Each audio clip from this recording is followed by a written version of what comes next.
Actually, we got to try to make sure to see if I'm actually sounding A-okay, because if I'm not, then that means we might have a bit of a problem. Hello, please, chat, let me know if we are indeed live. Let me. Oh, look at that audio playing in the background.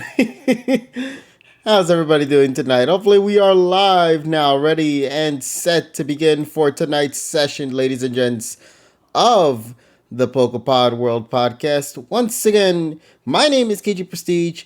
I hope you guys are all having a wonderful, wonderful start for the brand new week. Hopefully everyone's doing A-okay. It is Monday night. As you guys already know, it's Monday, everyone's favorite day of the week. Well, I do hope it is anyway. But yeah, ladies and gents, today is gonna be a very fun-filled day. We got a lot to go and break down for tonight. I mean, so much information came out in just one day that we got quite a lot of things to discuss. Maybe a little bit of things that we normally don't tend to talk about here. We might also squeeze in, as well. But tonight it's going to mainly be focusing on a couple of things. For starters, as you guys already know, we're going to be talking about the latest episode of PM 2019 and the mixed reception that this episode got within the community. Because I was genuinely surprised to see the divisiveness, or if that's even a word. I was surprised to see how divided a lot of people felt for that episode. And we here are going to go and share a little bit of our opinions and what we think of it as a whole. Do we find it good? Do we find it bad? Maybe it's in that middle sweet spot. We don't really know. We'll see as we progress through into tonight. Oh, hey there, buddy. How you doing? Good. Well, everybody in the chat, go and say hello to our pal TSS. Tonight is... How you doing? Well, I'm doing fine, buddy. I'm just here grabbing me my good old H2O. Got me ready for tonight's session. We got quite a lot to cover for tonight, so let us do our best to make sure we can cover everything as much as possible. I believe our buddy Tyrone is still streaming, is he not? He did say he was streaming today. I believe so. We'll... Let me go and check up on him right now. Make sure to see if he's doing A-okay. Because I know, what was it, It was on Sunday, actually. He had a bit of hiccups going on. And thank you, Lightning, for the host. He had some hiccups going down with his stream the other day.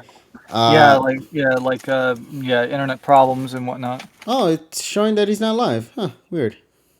Okay. Maybe he was already live, or maybe I just must have missed out on something. I don't know. I'll probably. Maybe he just stopped. Yeah, probably. He's gonna be getting ready to go in. Oh wait, chat says I didn't see Tyrone's stream. Huh, interesting. Okay, I'll probably talk with that. See if everything was okay with him on that part then, because I could have sworn he said he was going to be streaming today, or maybe he's going to do it after the pod. I'm not really sure. So we'll see. But yeah, so this week, let me see. I got all the information we got here. For starters, let us talk about a little bit of something that I think a lot of fans are very excited for within the Pokemon franchise. Yes. New Pokemon Snap. Yes. So the game is officially coming out in less than a week, is it not? It's supposed to be coming out on the 24th? It's supposed to come out on the 30th. Oh, so is it the 30th? Hold on, let me see. Yes, sir. It's on the 30th. Okay. Well, the point is it's coming out really soon, in just a couple of weeks, then less than 2 weeks. And there is so much to look forward to the game. More information about it is starting to drop, more footage, and just more screenshots, and just how impressive this game looks overall on the Nintendo Switch, man. I am excited to see where fans are going to take this game, because I think they mentioned that you can actually print out some images you take from it, similar to how it was in the original Pokemon Snap game back on the N64. I believe it's somewhere in another country or something, or maybe here as well in the U.S., where you can actually go to a particular store and have those things printed out. I think here it's going to be Walgreens or something like that. But we'll see. Yeah, I hope so, because I feel like Pokemon Snap doesn't feel complete unless you actually can print out said images that you have, made, or you took yourself in the world. And I really want to see how detailed they're going to go when it comes into printing those things. If they actually look super clean and polished for that, I'm going to have a lot of fun with it. But TSS, are you excited in any way for this new upcoming title? Well, yeah, I mean, I pre-ordered it on CD Japan, thinking that Masafumi Mima is doing the sound direction. Maybe we'll get real Pokemon voices, and no. So that was kind of a disappointment. However, though, I'm really looking forward to what kind of. Well, first of all, we have to see how many levels are in the game because, well, they might have a lot of Pokemon. We're gonna have a crap ton of Pokemon here. The question is, how much gameplay are we actually going to get? Now, from a story wise, I'm hoping that it's going to be at least 10 hours because for a $50 plus game, you definitely want to Yeah, have. yeah. In this day and Plus, age, you it's a kind of 60. want to at No, least stay there for a it's while. a $60 game, isn't it? It's a Yeah, it's full $60 game. price. It's a full price game, so it better be more than 10 to 20 hours. If it's 20 to 30, if it's 20 hours, then I'll be fine with it. If it's, I mean, 15 to 20 is fine, but if it's anything less than that, it's not gonna be the best thing. Because Well, I people, have some good news on that. From what I read in terms of articles, they did mention that that depending on the day or at the time of day you're playing the game, whether it be morning, afternoon, or night, different Pokemon will appear in the game.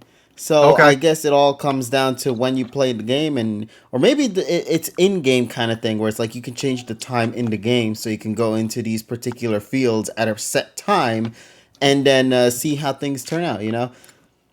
And also, I love how Donnie's mentioning Balan Wonderland.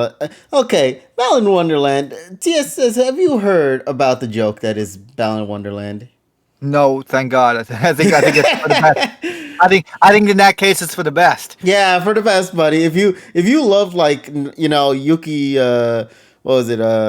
If you love this man's work, the man who did Sonic the Iharashi. Hedgehog, No, Yuki Nagara. Yuki Nagara. yeah. So it's like Yuki Naka and all that, Yuki and Naka. it's like if you love I this was man's close. work in all that, you would have enjoyed potentially some other titles that they made, especially if you're big Right. fans of like the Nights into Dreams kind of games for the Sega, Right. the Dreamcast, I think it was. Hmm. So he, alongside with Square Enix, created the game Balan Wonderland, and there was this huge like push from the community asking him to like, hey, yo, can you do me a favor and not release the game right now and delay the game as much as possible? And nobody decided to say anything about it. And they just released the game completely messed up, filled to the brim with bugs, and filled to the brim with absolute nothing of content for full price, like a full $60 game. Sounds like And Cyberpunk 2077. yeah, except this is even worse because this is like a cute small platformer for 60 full straight smackaroonies right there. And what also helped is that the game was so bugged that in the final boss of the game there is like this or like seizure moment basically.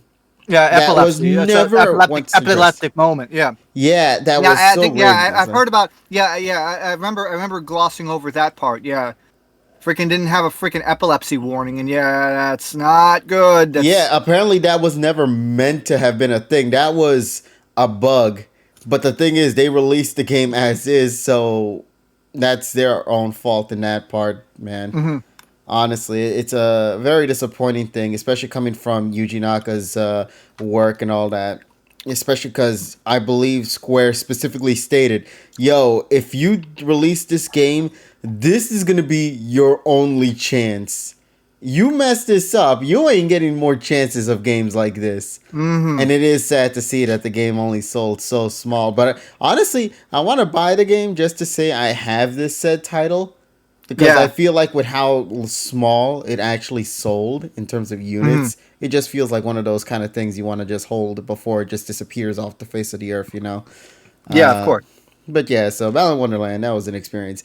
I know somebody in the Huh. chat also mentioned, I'm not sure how far you're into films, specifically of the superhero genre, with Which Marvel is in particular. which is only one is the banging of the pots. That's pretty much my answer. Yeah, I know. My mates once Um, they're like Yeah, but I'm superheroes. just saying. But I'm saying that the only super movie.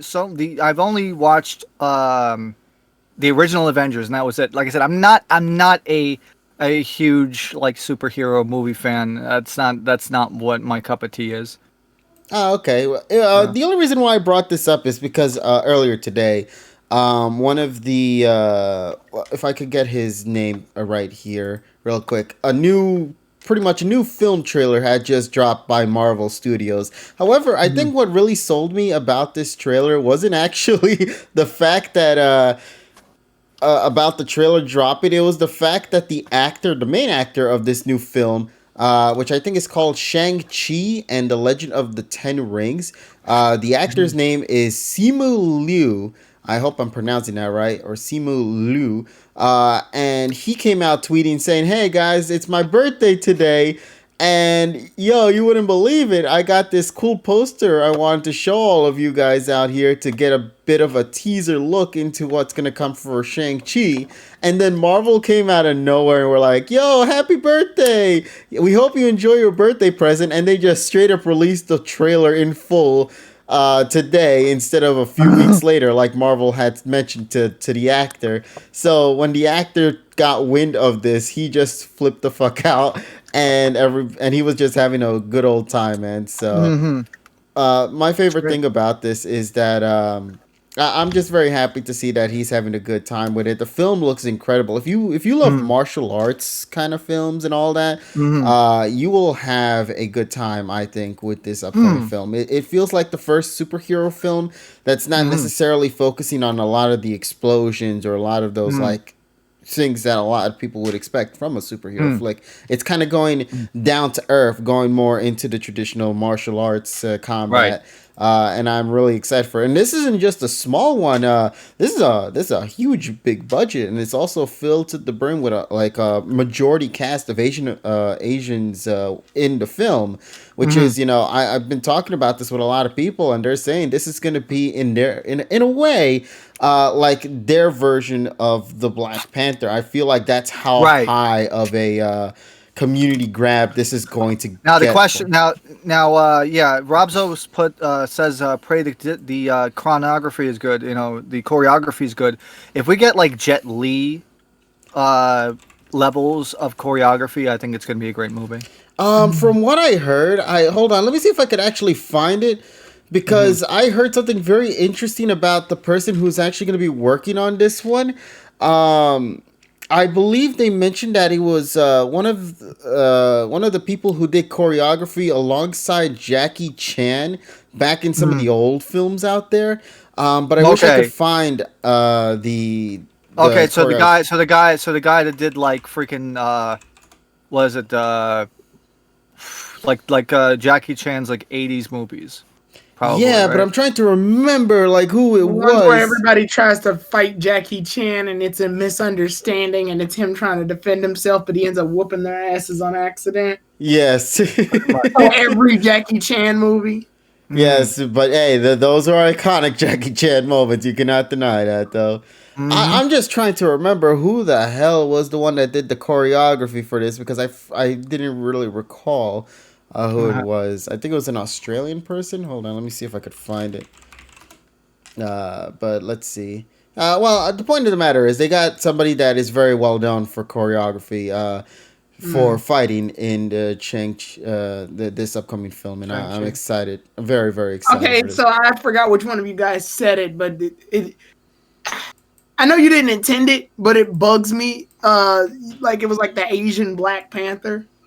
Oh no, That I wasn't saying like the Asian Black Panther. I'm referring more to like how Black Panther was this monumental thing for African like a American. big Yeah, moment yeah, for African Americans, yeah, and you yeah, could yeah, tell yeah, too yeah. because when that film came out, that Talking about a was reception, big not in New not York. not like yeah, Oh, go go ahead. ahead. Yeah, that's true. But here's where we run into the thing that mentally strains me. Uh huh. Like we get it. Like it's for. I don't like when I say this movie. I don't like when a movie's shown off as to be this movie's for a race. It just look we get it. No, Just it's say not it's coming referring out. to the race. It's more so referring to the fact that there is because just similar to Black Panther, it's like for the younger ones, it's something that they look up to or someone they look up to. You know what I mean? Right. Whereas with this film, it's also gonna be in that kind of same scope as Like them. in my brain, I didn't even look at Shang-Chi as like, oh, it's an Asian. So I just was like, oh, this is a superhero movie that's coming out. Like, No, I know, it's I just, understand, but like if you follow social media, you'll see how much of an Oh yeah, like enjoyment a that'll. social media. Yeah, that's the thing. That's what I'm referring to. I feel like the impact is gonna be there, especially Yeah. because a lot of people are really wanting to see that high level of representation that Right. really aren't shown much, especially Well, what for about Jackie Chan, Bruce Lee, Jet Li, and all the other? you. Say that, but Well, it was a yeah. mixed cultures in those films, though. You know what I mean? Yeah. You know, Hell, wasn't Rush Hour supposed to be that? Rush Hour was a mix of that, No, though. yeah, that was the point. Yeah, Yeah. so but I'm We're referring talking to like about. majority cast, like its main cast of just Oh, that. Ty, I didn't like it when they did it for Black Panther either. If you want to go there, I mean, we can go there. Okay, well, just out of curiosity, Tyrone, And like, I am African American, so you can't use the argument there.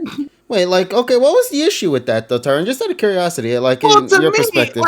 I'm one of the rare ones. To me, I don't feel like a show's advertisement should be, oh, this is supposed to represent a race. Like, just like the exposure of breaking from inequality is inequality within itself.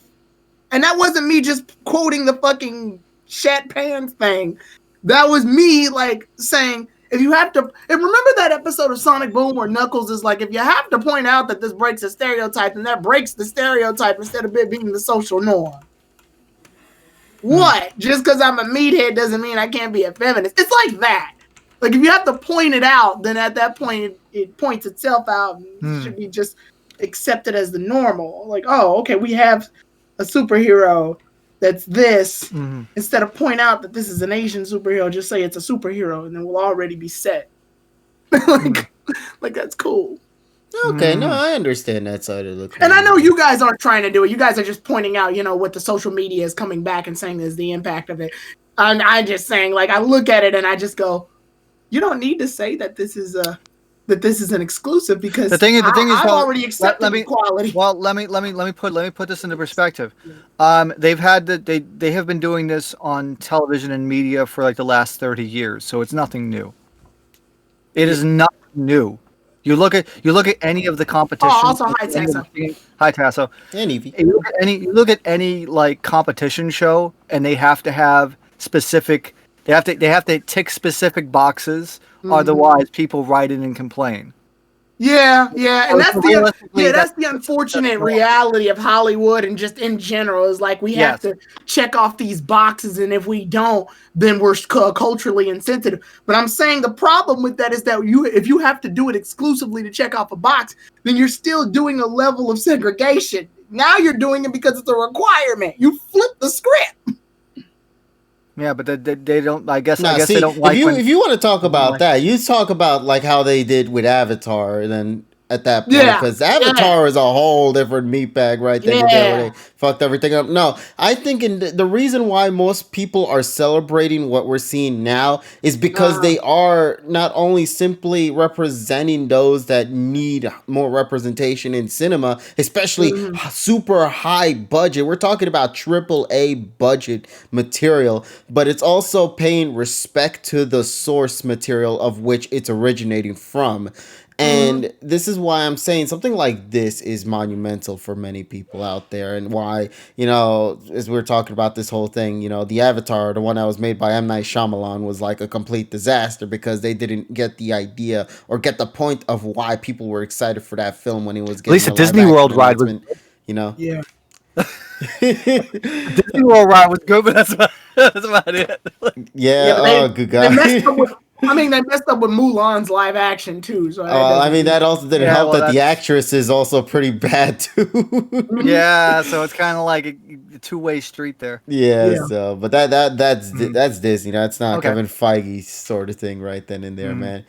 But yeah, so we'll see how the film turns out. So far, like I stated, I'm really loving what I'm seeing. I'm happy for those who feel happy that they're seeing the representation that they wanted to see, because especially on such a huge budget too, like what Marvel money, the Marvel bucks out there, of course people are going nuts about it. I'm very happy, especially because it's a film that I just judging for the trailer, it's looking to be its own thing first before deciding to Mhm. insert itself into other cinema Oh, stories. well, it's a Marvel movie, so they'll have some post credit scene that kind of glues this shit Well, we together already know somehow. the Mandarin that was, I believe, a part of like the Iron Man 3 is in Uh, this film. Although we did hear that in the one in Iron Man 3 that was a fake. The one we're going to mm. be witnessing here is the real deal. So I'm kind of curious to see how that's all going to play out. Mm-hmm. It's kind of crazy to think that even Iron Man actually still has ties to this whole I thing. just like, yeah, I just like the idea that I remember I was watching this one video, the series of videos called Pitch Meetings, Mm-hmm. and it's about a movie producer talking with a script writer. And the Yeah. producer, every time they start the video, he'll be like, "So you have a movie for me?" And then they talk about basically the whole plot of the movie. And he like, once he hears the plot, he approves the movie to be made.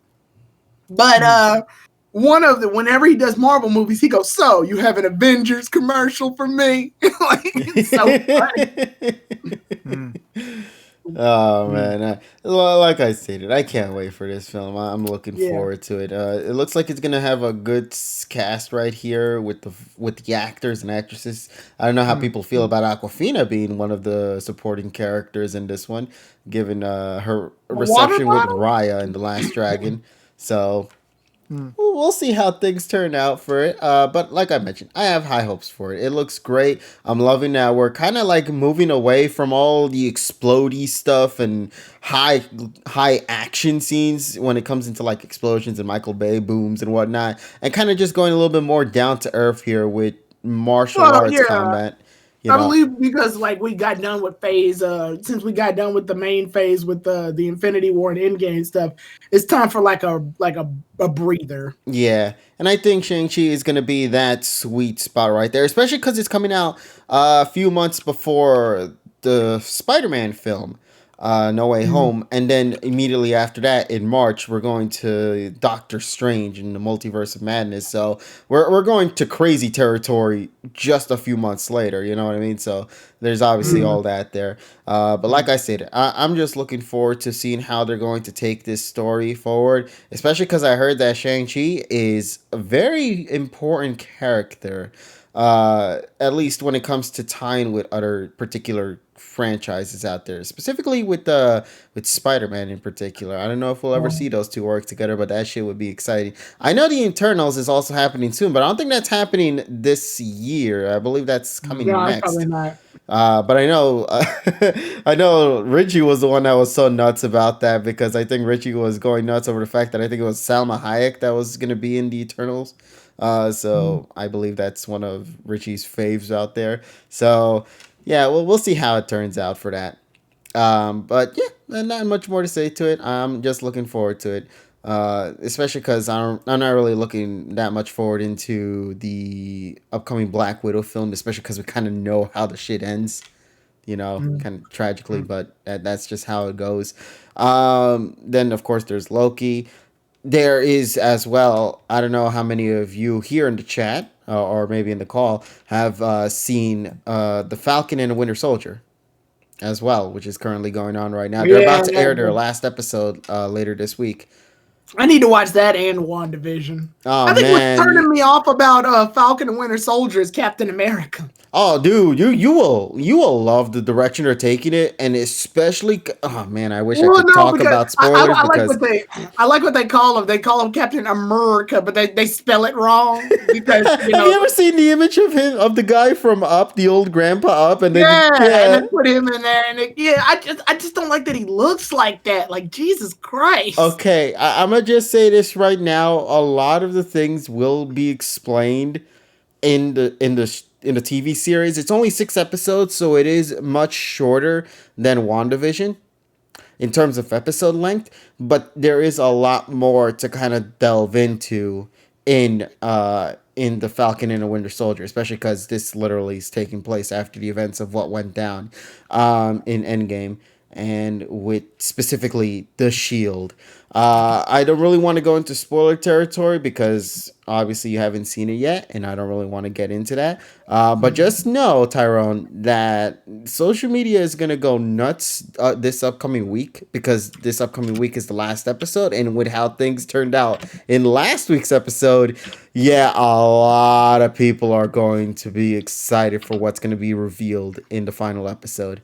So, Now, are these necessary in order to like get into the next phase? Like, do I yes, have to? Fuck, I extremely. hate that. I hate that you got to watch a bunch of fucking episodes in order to. Ah, WandaVision is necessary because it was already confirmed that Wanda is going to have some key involvement in an upcoming film ah, with Doctor I Strange. hate that. Now, we don't know anything about the Falcon and the Winter Soldier. However, there is going to be a massive change in terms of characters progression in the Falcon and the Winter Soldier, that I want to think that maybe, yeah, you need to watch it because they do some things in this one that is necessary for you to kind of continue with the story.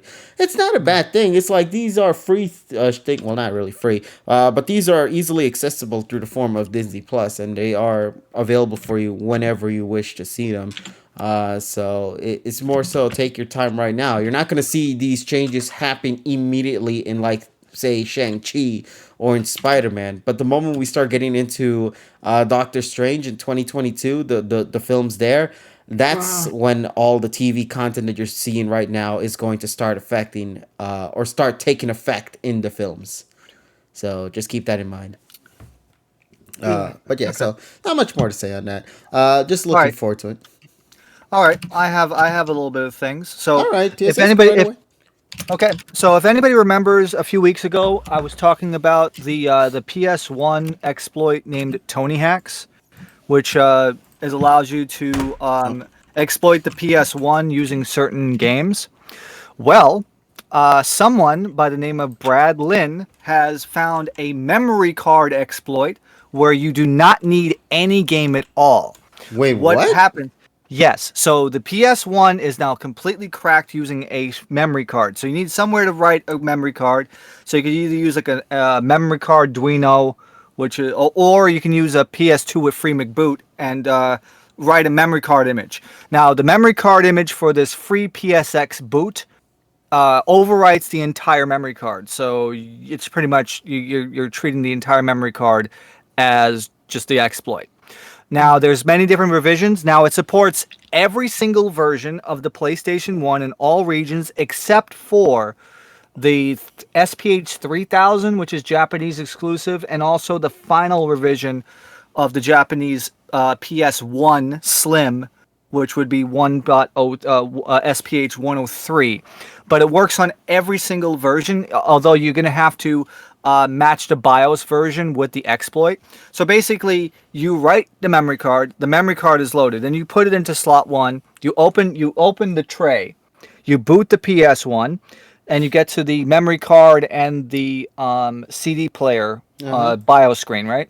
You press memory card, the screen turns white, or like an orange color, and then the exploit loads. It loads into Unirom.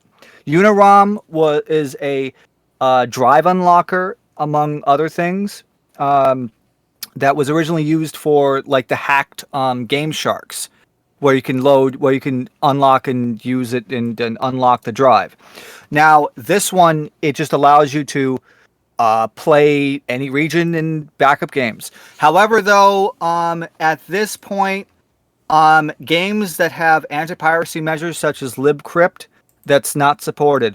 I tried loading an unpatched backup of Tetris with Cardcaptor Sakura and also Spyro Year of the Dragon, and I got the anti-piracy message. So you have to you have to patch the games. However, though, I have a copy of the Japanese copy of Gallop Racer 1 and Densha to Go, and with this exploit, it loads on an NTSC-U console, no problem. However, though, as it will mention when you load the game, you're going to have to remove the memory card before the game boots. Otherwise, it could fuck up the boot process. Now, the only caveat for this is that the only way to format the card is if you go into Unirom after you boot it and then you format it, or you have to use an Arduino. But like I said, the new version that's out today, like literally came out today, 100% boot all the time, and it loads pretty quick. It loads in about maybe 10 seconds. Huh. So pretty much PS1 fully open now.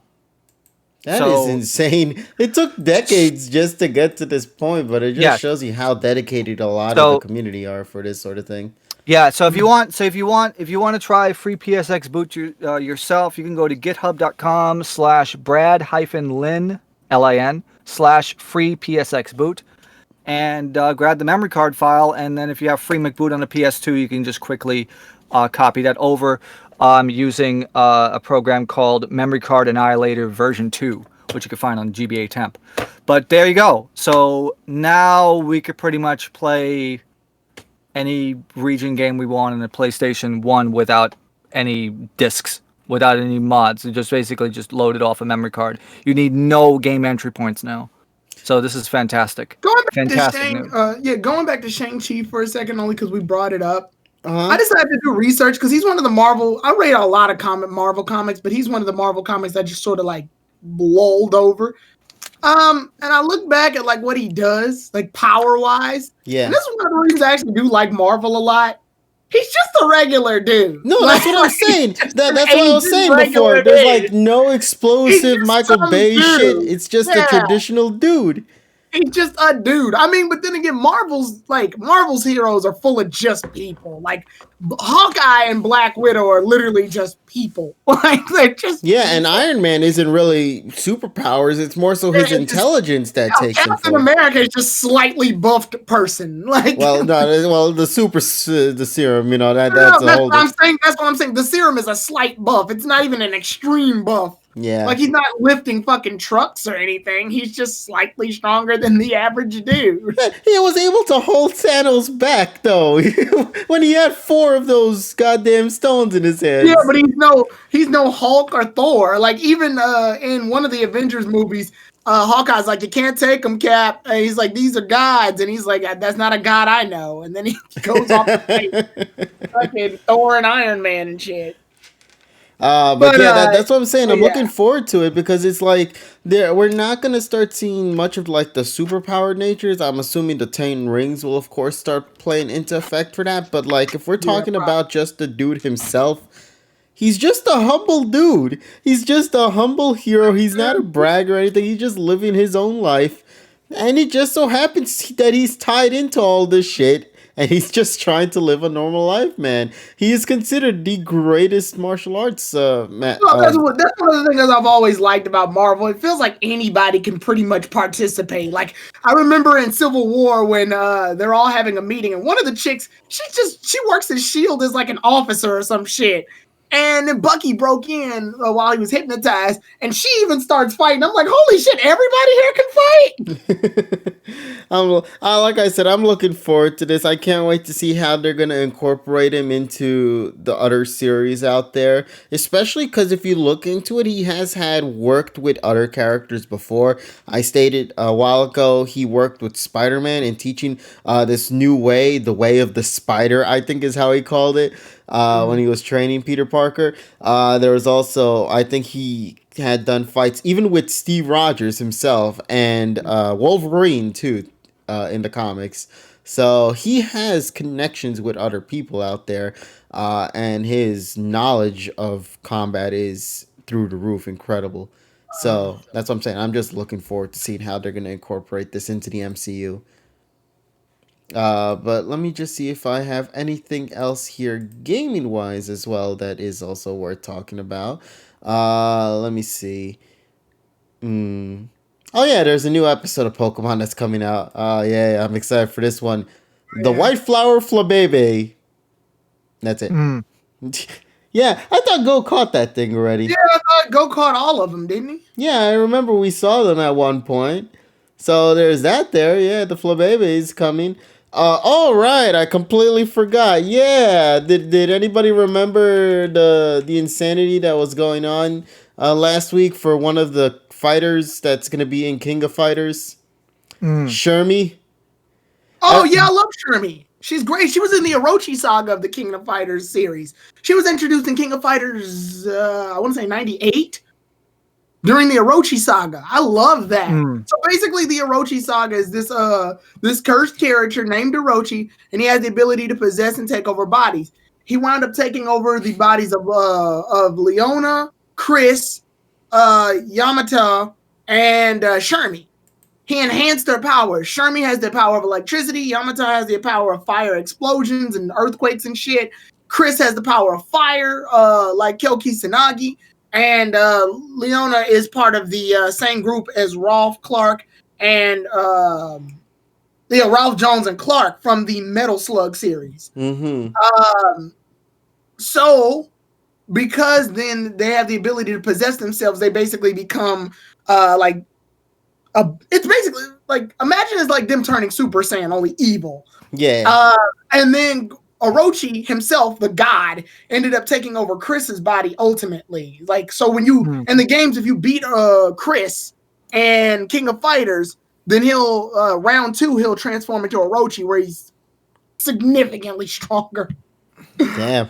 But yeah, that's the Orochi saga. So Shermie was involved in, and the reason that the Orochi decided to possess those characters was to fight off the main characters, Kyo Kusanagi, Benimaru, and I can't remember the other guy. But basically, everybody that's in Kyo's team, he wanted to combat him because Benimaru uses electricity just like Shermie does. Kyo Kusanagi uses pyrotechnics like Chris does. So yeah. Yeah, and it seems like the community was going nuts about her character redesign for King of Fighters 15. So yeah, I mean, she looks great, so I'm not going to deny that. I like that. Yeah. But yeah, aside from fighting games for that one, I also know that for Capcom in particular, they've been having a lot of attention going on because recently they had released a demo for the upcoming Resident Evil game, Village, where you're able to play the game for, I think, like 30 minutes, and that's it. What? Which is kind of, yeah, so you know those like events that sometimes Nintendo would do with like saying, oh, the game's available for a week for a limited time, so you could try out the game or try out the demo and all that stuff. Capcom kind of did something like this. They're very known for doing this sort of stuff with their games. But they did this with Resident Evil Village, where you're able to play the game for roughly 30 minutes. And a lot of people were able to get a chance to play Resident Evil Village early. Unfortunately, because you only played it for 30 minutes, not a lot of people were able to kind of get that much out of it because everybody was so concerned at the time limit and not really taking the chance to kind of like, eat or consume everything that they're seeing here and there. Everybody was just trying to go and look for the tall lady, as the chat called it. Yeah. They're rushing in order to meet Lady Demetrius. Oh, you will not be able to play the game anymore if you get killed by her. Just take me. Just take me away, lady. Dude, but everybody's going nuts over her, like, for good reason, of course. I mean, she's fucking huge, man, and stacked too. I mean, like, so weird. I was gonna say, it's so weird to know that her. I don't know why they gave her feet size, but apparently she's got bigger feet than Shaq, and it's like, does that help or hurt her case? Yes. I guess. I guess it depends on who you are. Well, I mean, everybody keeps saying "step on me" with them Shaq feet right there. You gonna have that shit easily. Oh my god. Oh man, but yeah. So once again, the game came out for a bit. People were able to get a chance to play it a little bit, and I personally can't give much of an opinion because, well, I don't really play much of Resident Evil, so I can't really say much on that behalf. But a lot of people are very, very excited for this upcoming game. That's for sure.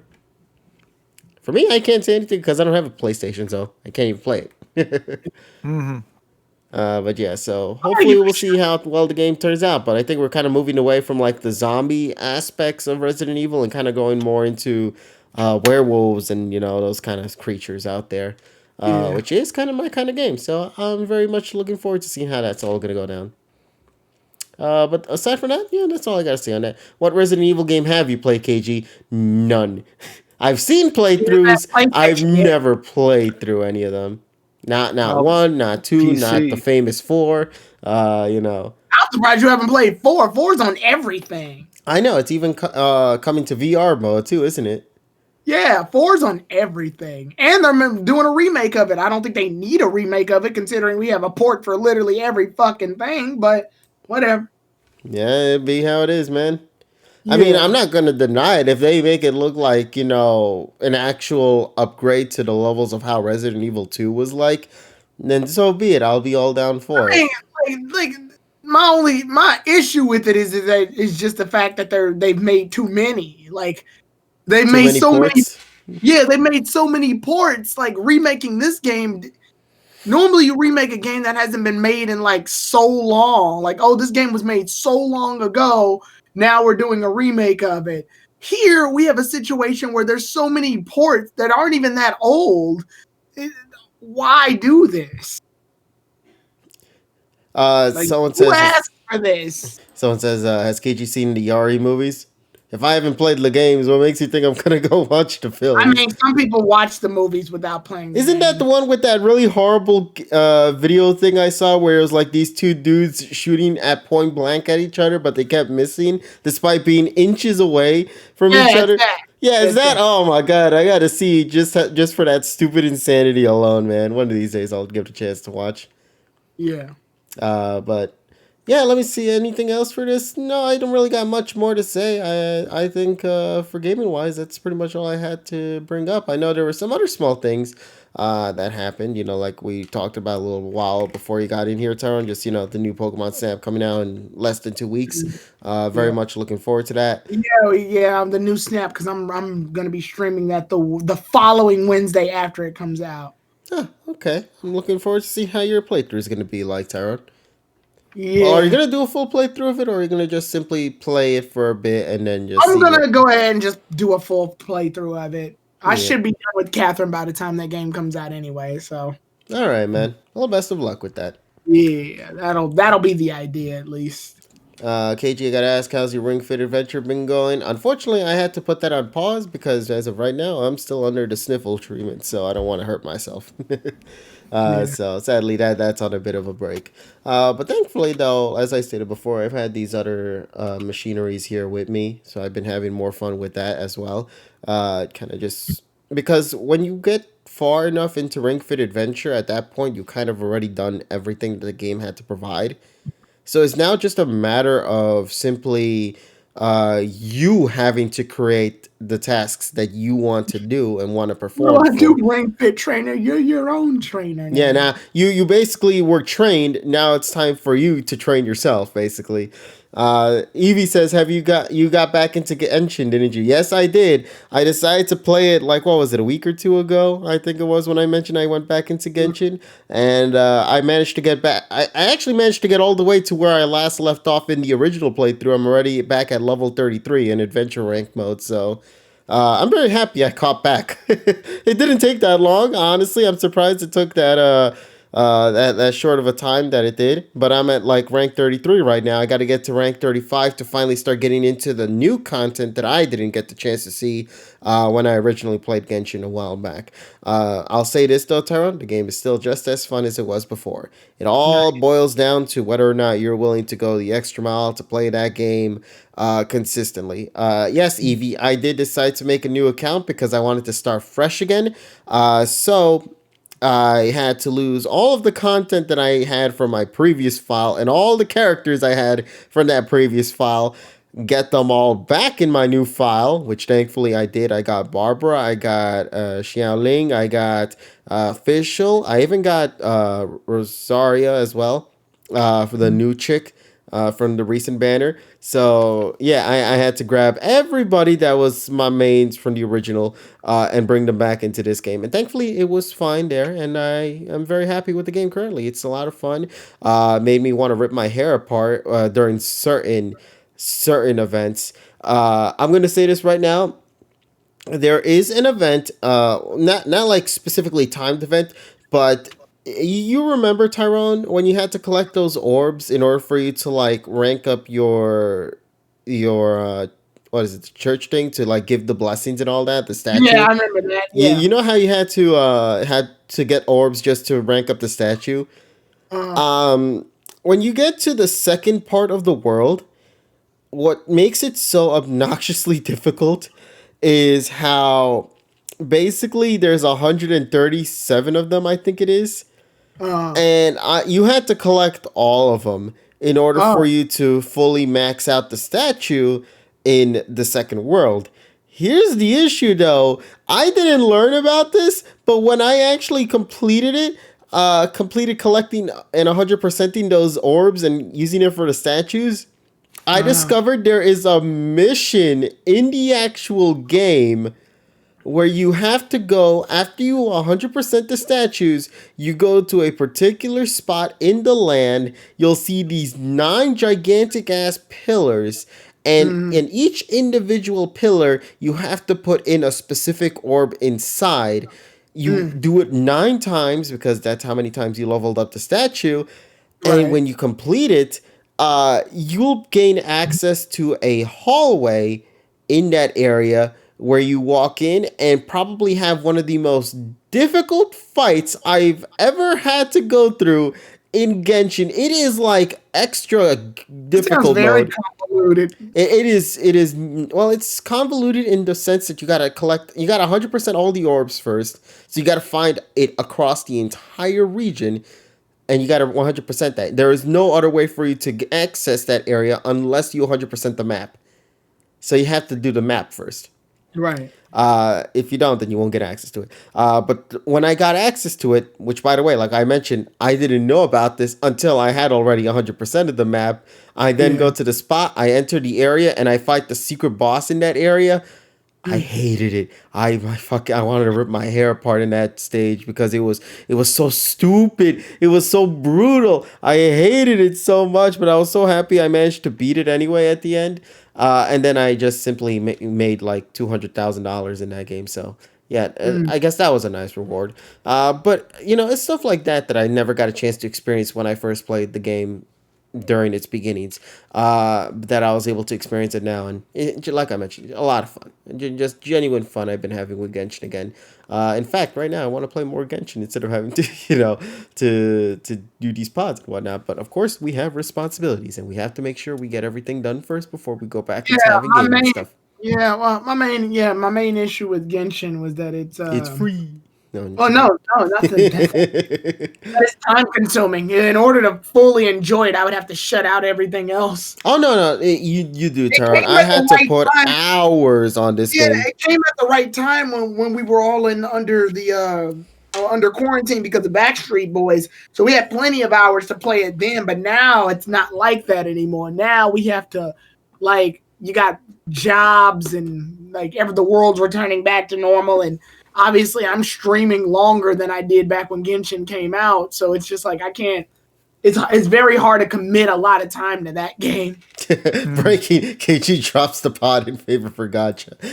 How'd you know? No, I'm just kidding. No, I'm playing the gotchas right now in my phone. Dragalia is over here playing in the background. I'm sad to say I didn't get Mama Mercury in the game, but thankfully she's still accessible later, so I can get her later. But unfortunately, I couldn't get her now. My heart. Mm. I didn't get my PNG file of this waifu. Ah, well. KG, can you get all the party members for free?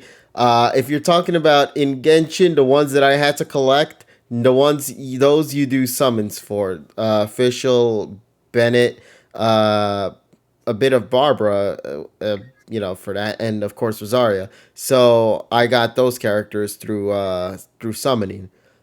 But they were the ones I originally had, so when I got them again, I was very happy on that part because I got my squad back again. I just now had to rank them all back up again, so got to make sure wishes make it through. Man, I got to start saving again because I got to figure out when the hell Ganyu's coming back because, oh god, I want her so bad. She's so fucking precious, man. Dude, I love their character designs in Genshin. They're absolutely beautiful, man. Well, that's all I got to say about it. I mean, it's a gotcha game. It's a free game. There's no real penalty on it unless you decide to speak with it with your wallet. So make sure you understand what you're getting yourself into before you get yourself into it, I guess. Here's a word of advice. Don't make Genshin Impact your first gotcha game. For the love of Christ, Yeah, no. Genshin better not be your first gotcha game out there. I I'm just mean, saying. like, if your goal isn't to, like, I mean, because Genshin is very much a whole other game in and of itself. Mm-hmm. So if you choose to not take the gotcha route and just play it for what it is, and whatever you get is what you get, I mean, I think you'll have fun. The gotcha to me is just like an extra. Even when I was playing it, I never really like relied heavily on it. If I get characters, I would just use the characters I have, and I was doing perfectly fine. Now, obviously, the gotcha is for like if you're using the character and you see a character that you just particularly like, and you want to get that character on your team quickly without having to go through the motions of the story. Like what was weird, I believe I got what's the cook's name with the bear? Shang Ling, I think is her name. Yeah, I got her through the gotcha method before you're supposed to get her through the story. Yeah. So I wound up with her before she was necessary. But that just meant you got a free power up for her when you got the story mode version of her. Yeah, pretty much that's what happened. But like that's just one of the things that like the gotcha to me doesn't come off as like a necessity like Pokemon Masters or something. It feels like a bonus. Yeah, because you're not necessarily required to have them. It's just more so if you love the character designs, you go for like them. this character, yeah. You think she's cute, yeah. You think she's got a nice butt and tits, yeah. Well, you better rack up those gotcha crystals. Don't say it. Well, time to put my wallet down. Yeah. I hope but your dude, wallet's full, boy. What's in your wallet? No. Right. What's in my wallet? Oh, look at that. A fucking fly just came out of it because it's empty as fuck in there because I lost it all. God damn it, gotchas. Somebody mentioned, what was my first gotcha game? That's actually a good question now thinking about it.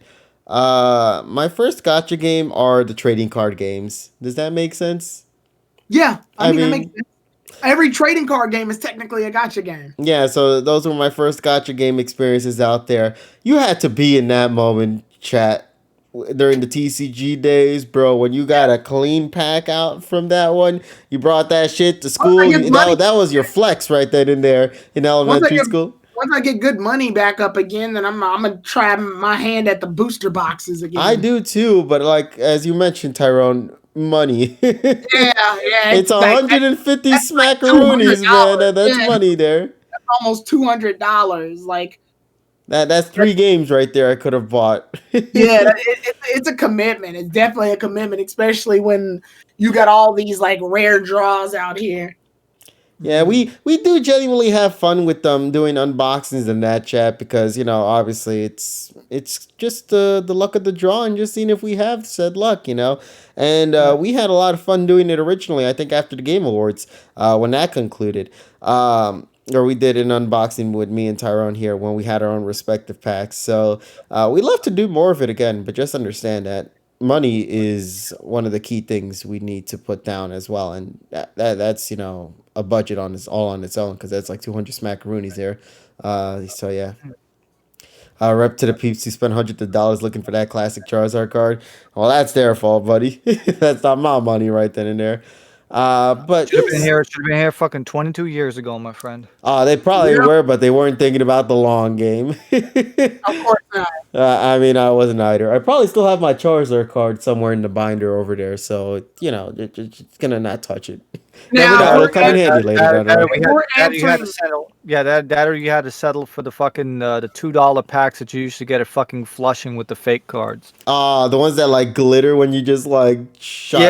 Yeah. You could tell that they're copied, but it still had its charms. If you want to get into like what was my first gotcha game mobile wise, I would have to say it was Pokemon Go because you get a login bonus every time.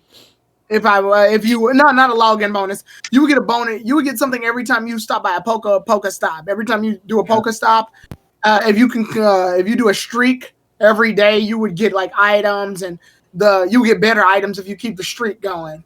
Yeah. So technically, that was a form of gotcha because you can either do that or you can spend money and get the items at a much convenient access. But Pokemon Go has never had to make me actually spend money. The only time I think I spent money was on premium passes so I could help other people with raids. But even that, like, they're not like very price heavy. There's never been a moment Pokemon Go has stripped me of my fucking I'm never gonna financially recover after this. Well, financial recovery, but the biggest problem then is that Niantic doesn't know how the fuck the games work, like freaking fixing games, patching games. Well, We have a problem. The game is much better now, so like. Yeah, but look what we had to go through to get to that point. But there's still huge problems. Like I said, I know people that. Well, at least it's playable now. Like back then, it wasn't even playable. Yeah, because everybody was trying to fucking fight at each other for this shit. Yeah. You have people crashing their fucking cars. Like, dude, like, no. It was too much, man. I crashed my car into a ditch. Yeah, because you've been playing fucking Pokemon Go. No. Oh my god. I mean, that's just part of the gotcha experience. They tell you on the game to not do that. There's literally a thing that tells you. Yeah, and also there were the warnings saying that if you're in a moving vehicle, you actually have to confirm. And literally, when you start up the game, it says be aware of all surroundings when you're playing the game. Yeah, people even earlier they showed like warnings of what could happen. Like, don't get hit by a fucking car. Or when everyone in New York ran over to catch an Articuno, man, I was one of that members right then and there at that time. Go to fucking Central Park. Yeah, and then you get into all the things like fucking muggings and shit. It was also that or Vaporeon, I think it was as well. I know it was one of the evolutions that everybody was going nuts back then. That when people just started walking across the street in hordes and all the vehicles just had to just accept what the fuck was going on then and there. Mm-hmm. Shit was hilarious, but man, everybody did it for those fucking 3D models of Vaporeon and the fucking birds, man. That's just how it was. And we loved every second of it. I just don't feel Pokemon Go got that same level of hype like it used to. And also doesn't help that everybody has to be in quarantine at the moment as well, so. Yeah, it's like literally like we got the perfect game for going out. All right, go back inside. Yeah. All right, back in you go, boys. But wait, when did Pokemon Go come out? In like 2000? 2016, July 2016. Damn, July 11th. I swear that July 11th that came up. Oh, right. So everybody, Pokemon Go came out in 2016. Was like, yeah, woo, Pokemon, let's all go outside. 4 years later. All right, everybody, go back inside. Go back inside. KG, they solved that problem. Remember Pokemon Sleep? Yeah, they sure slept on that game, didn't they? Oh, good God. Man, I'm so mad. I feel like Pokemon Sleep was a fever dream that Listen, man, it's just that the developers are really hard at work. They're really putting their A game on it, and they know that if they decide to release the game now, they'll never be able to get this level of sleep that they've been having lately. Then it's like the Matrix. We've been playing the whole time, and by the time we realize it, we're like, ugh. Yeah, it's like, I don't want to go back to not knowing, damn it. Right, you look at like, what time is it? You're finally awake. And well, someone says, Pokemon Unite is dead in the water because considering that Tencent is hot water in a lot of the Western countries, no thanks. We gotta put masks on. Why? The Backstreet Boys, the what? You realize it was all a dream the entire time that was dreamt up by the Pokemon Sleep game? Yeah, pretty much. Damn, Pokemon woke. Yeah. Oh, good God. But man, I'm kind of curious to see where things are gonna go for gacha games moving forward with Genshin, with Pokemon, with all that. It's gonna be interesting. Question, KG, are they really putting their A game towards Pokemon Sleep? I mean, they're doing a good job making sure. They've got their best developers on it.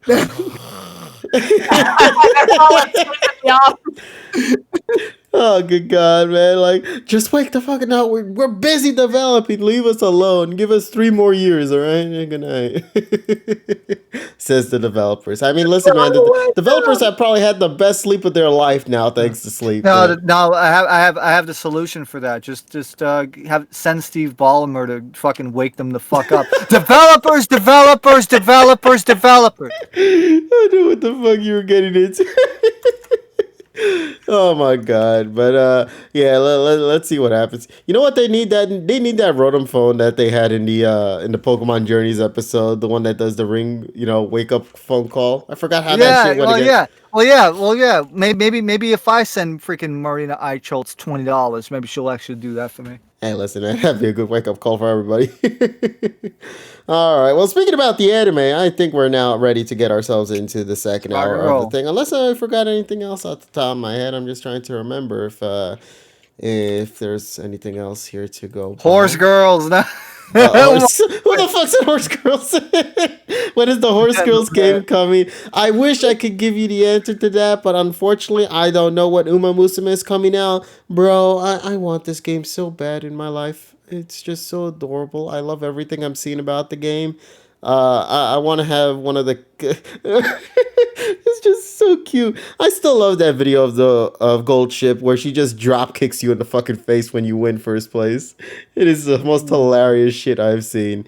But I legitimately have little to no knowledge as to when the game is supposedly going to drop. It's going to be coming out whenever the hell it wants to at this point. I just hope that whoever decides to help bring the game out to the West, they do a good job with promoting the game and keeping that game active and lively because there are some good designed horse girls there. I'm just saying, man. This shit again. I mean, the chat brought it up, Tyrone. Yeah, I know they brought it up. Oh, man. Oh, well. Anything else to bring up, chat? Or do you think we are ready now to begin? Before we get into it, obviously, I want to just let you guys know, since we're talking about the anime, a Pokemon from the anime is being discussed this week by Professor Silver. That Pokemon is Misty Psyduck. So if you guys want to watch the entire history of Misty Psyduck, go click on Professor Silver's videos on YouTube. He will explain literally everything from his comic relief to his abuse by Misty, because holy shit, Misty beat the shit out of that Pokemon. Real. No, listen, man. The only thing I ever remembered from that Misty Psyduck bit is just the one where it just drowns. And then the episode title begins. Yeah. Goodbye, Psyduck. And I'm like, that's the most usage you've ever gotten in this show. Goddamn. Yeah, and then there's all its battles and its win records and stuff like that. So go check that out after the podcast if you want to watch the entire history of Misty Psyduck. Indeed. Let me just go and now grab the images that we will be needing for tonight because I do have them already here to go for. I just need to add them in here. So while I'm doing that, let me just make sure I'm not forgetting anything. I think we're good. So yeah, what do you guys say? Should we get right ourselves into it? Flip the ball. Let's go. Okay. Oh my God. I just realized something. Hold on a second. I just realized I'm about to put files that I probably shouldn't onto this thing. No. Yeah, don't worry. No, because so here's the thing. As you know, I never did a reaction to the episode prior to this one, which was the Plus and Minus episode. I never did a reaction to it. And when we decided to do a reaction at that night for the Go episode, I accidentally happened to have put the Plus Minus episode instead. And I was so fucking scared because I was like, what is this episode? Where's the sub? And everybody told me that it was the other one. And I'm like, all right, I never saw the episode of Plus Minus until now, didn't I? Christ. Yeah, I never saw it at all. So, and I don't think I ever saw it now as well. Well, while you're going through that, also, Terminal Montage made a Pokemon Battle Royale yet again. So there's another Battle Royale video, but it's with all the Mega Evolutions. And it's funny. It's funny. I like it. Oh, man, I'm going to have to give that a watch later then. Yeah, it's really funny. All right, so let's get ourselves right into it, ladies and gents. So this week's episode of Pokemon Journeys, for some reason I was going to say that I'm new, but it's Journeys. This week's episode of Pokemon Journeys is definitely a very interesting one because there was a bit of a mixed reception for this. Honestly, I was very surprised with how things turned out, but what exactly caused it to be such a very divisive episode? Well, let's get right into it. Starting things off, let us talk about, well, what the episode is all about. So, This week's episode of Pokemon Journeys, titled Woe Begone Drizzle, mainly focuses on the fact that Go's Sobble had been practicing its fighting style, aka just simply squirting some water at random things, hoping to eventually evolve into an Inteleon. And after saving an Oddish that was in danger by a fruit, it evolved into a Drizzle. Although thinking that it had evolved into an Inteleon, it turned out to be very shocked by the results and came out depressed as fuck. So throughout this whole episode, we just got to see a really depressing Drizzle from beginning to end.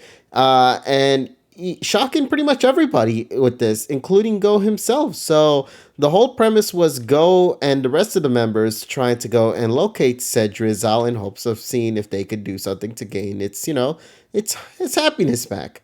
Or is this Drizzle just simply doomed to be the way it is forever? Well, let's now discuss this week's episode, why don't we? So, there are two ways that I think people had looked into this episode, and I also have this similar mindset as well.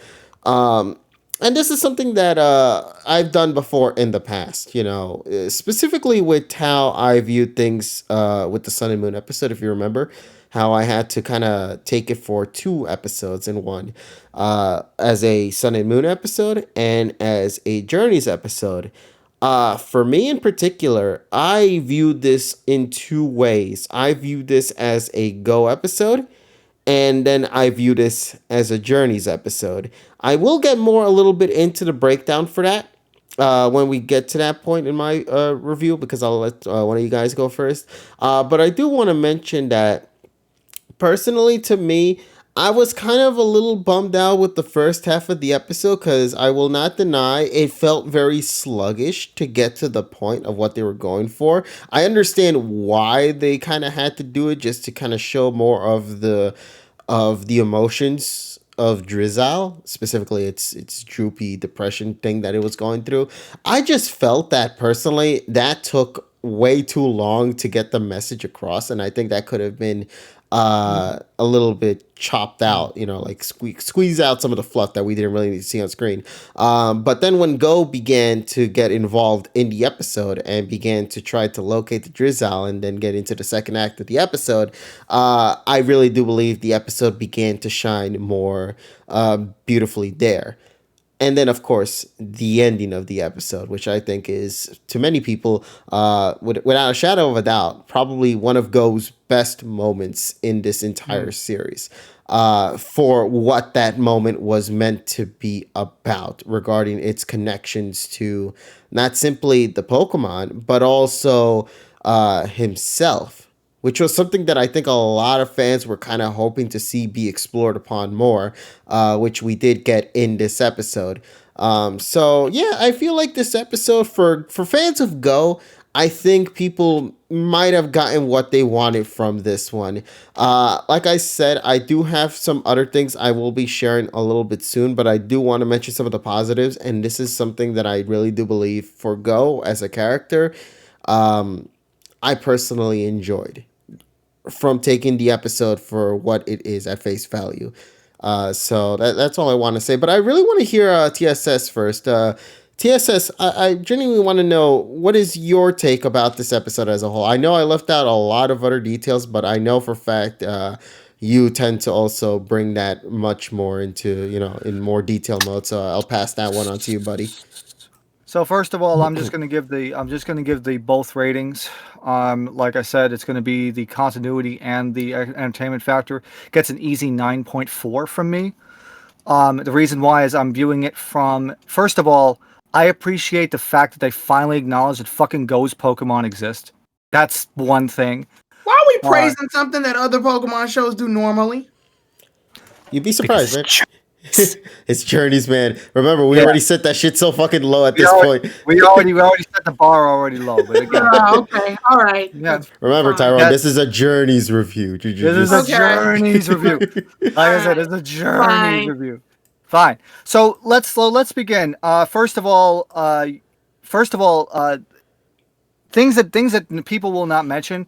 First of all, we have like credits. We at the ending credits, we actually see Yuji Ueda getting credited for, I believe, Darmanitan, which is quite fun, actually. Um, so you have other Pokemon that are not being normally like credited for because obviously there's no rockets. I am in the opinion of this is probably one of the best episodes to not feature any battles in this specific series. So let's begin. So first of all, as KG mentioned, we have Sobble around here, and then he freaking saves Oddish from a random fruit that falls, and then he evolves into Dollar Tree Inteleon, which is quite. I mean that's fine. I mean at least I like the art style of Gemeleon or Drizzile. I do like that specific point. It doesn't look as kind of jarring as the Sugimori art. So at least they did that. At least it looks great and animated. Um, as far as the depression thing goes, and it goes into the whole. I mean, it's fine. I mean, it establishes that it's kind of like, what the fuck is this? Who the fuck am I? And then you see him with the those water bombs that he has in his hands and everything like that, and he gets freaking reprimanded by he gets like intimidated by fucking Goldine. So it's like fucking stupid, but um but I'll say that to establish Drizzile's character, at least they did a decent job with that. Also, I do like the fact that in that specific interview segment at the beginning, I do appreciate that they actually referenced the episode, even though why it's the Doug Trio one, because well, it's Kanto, and nobody else fucking matters, right? So I did appreciate that. Freaking Grookey has to be the one that freaking causes Drizzile to freaking say, "Well, fuck you, I'm out." Like, okay, fine. All right, because Grookey has to be the one that's the jackass and freaking does everything like that. But what I really enjoyed about this episode is when they all get back and speak with Sakuragi about everything. Go starts to realize his flaws, and that's what I think. That's what it needs. And also, they were talking about the evolution process, because they were comparing Caterpie to Butterfree, and then you have Metapod in the middle. And then Go recollects this. He had the same issue with Scorbunny to Reboot to Cinderace.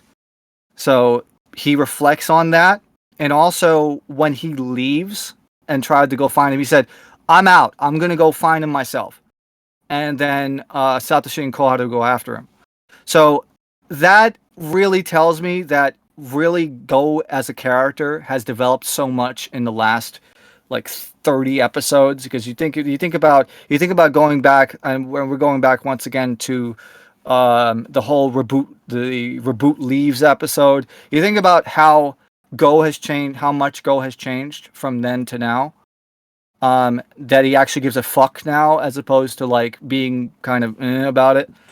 I like that aspect. So then we go on later. It becomes later, and it comes later in the evening, and then we have Satoshi and Koharu pretty much going and encouraging Go to that we'll be there for you and everything like that. And then finally Go gets a freaking spark of imagination. Oh, he must be on the rooftop of the laboratory, and he was right.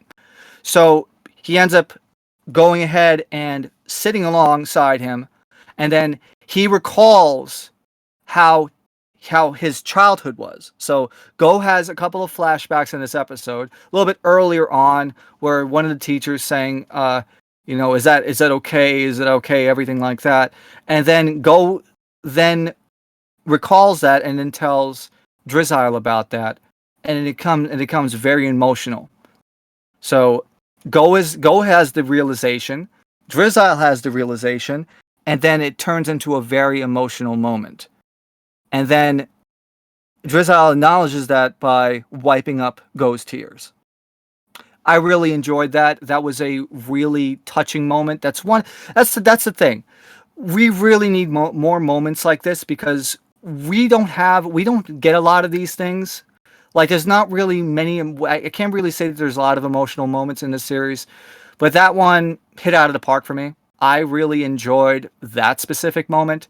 And then after that, Drizzle disappears in his own tears, and then they go back the next day, and he's in the hole again. So at least he's acknowledged. At least they're acknowledging that Drizzle has had a little bit of development, but there's still, I think, a while to go. I think the whole thing will be Drizzle to Inteleon. That should be very interesting to look forward to now. That means Go will have to actually give a fuck about about this Pokemon now. But I'm really hopeful. But I think this one, out of all of the ones that have like no fights or no battles in this episode, one of the best in this series that doesn't have a fight. So 9.4, and I will leave it at that. Next. All right, man. Well, like I mentioned, I understand your points completely. I think for what the episode had wanted to do, for what they did with Drizzle here, and not just simply Drizzle, but specifically with Go too, I feel Also, this was something that was overdue, but eventually it came, and here we are now in present time, and I feel they did what they needed to do right. yes, But Mornox here, correct too. Yeah, especially from episode 1, you definitely get that. But like I said, I think just seeing like the Go's Pokemon being shown too, and I do like the fact that freaking Marina Eicholtz, the Pokedex say. ジメリオンが新しく図鑑に登録されます. Just fucking just in his fucking pocket. And it's like, what? even the characters off fucking screen. Yeah, even the characters had an off-screen land moment. I swear to God, they put this shit on the show for that moment alone. I think they did that shit on purpose. Yeah, I think they know about the joke of off-screen land, and they did that shit with the characters. Like, wait, what do you mean my Pokemon evolved? Wait, where are they? Wait, what? So does that mean if Go went to some other distant part of the region and somewhere in Galar, that if his Pokemon evolves somewhere in Kanto in the lab, his Dex will notify him when that shit happens? How far technology in the Pokemon world? I don't know. Really? I could be on a fucking fucking airplane. What the fuck? Like I'm fucking 35,000 feet up, and you're fucking telling me that Pokemon is registered in my Dex? Like, what the fuck? At this point, if the only thing I want to see is that if he throws a Pokeball and that shit just happens to be on the ground, like it never hit anything. I just want it at some point. He's like in another region. A Pokemon just happens to step on that ball and it gets caught by his ass in the other region's like, oh, you just caught the legendary Pokemon Raikou. And like, wait, what the fuck? Where the hell did this happen?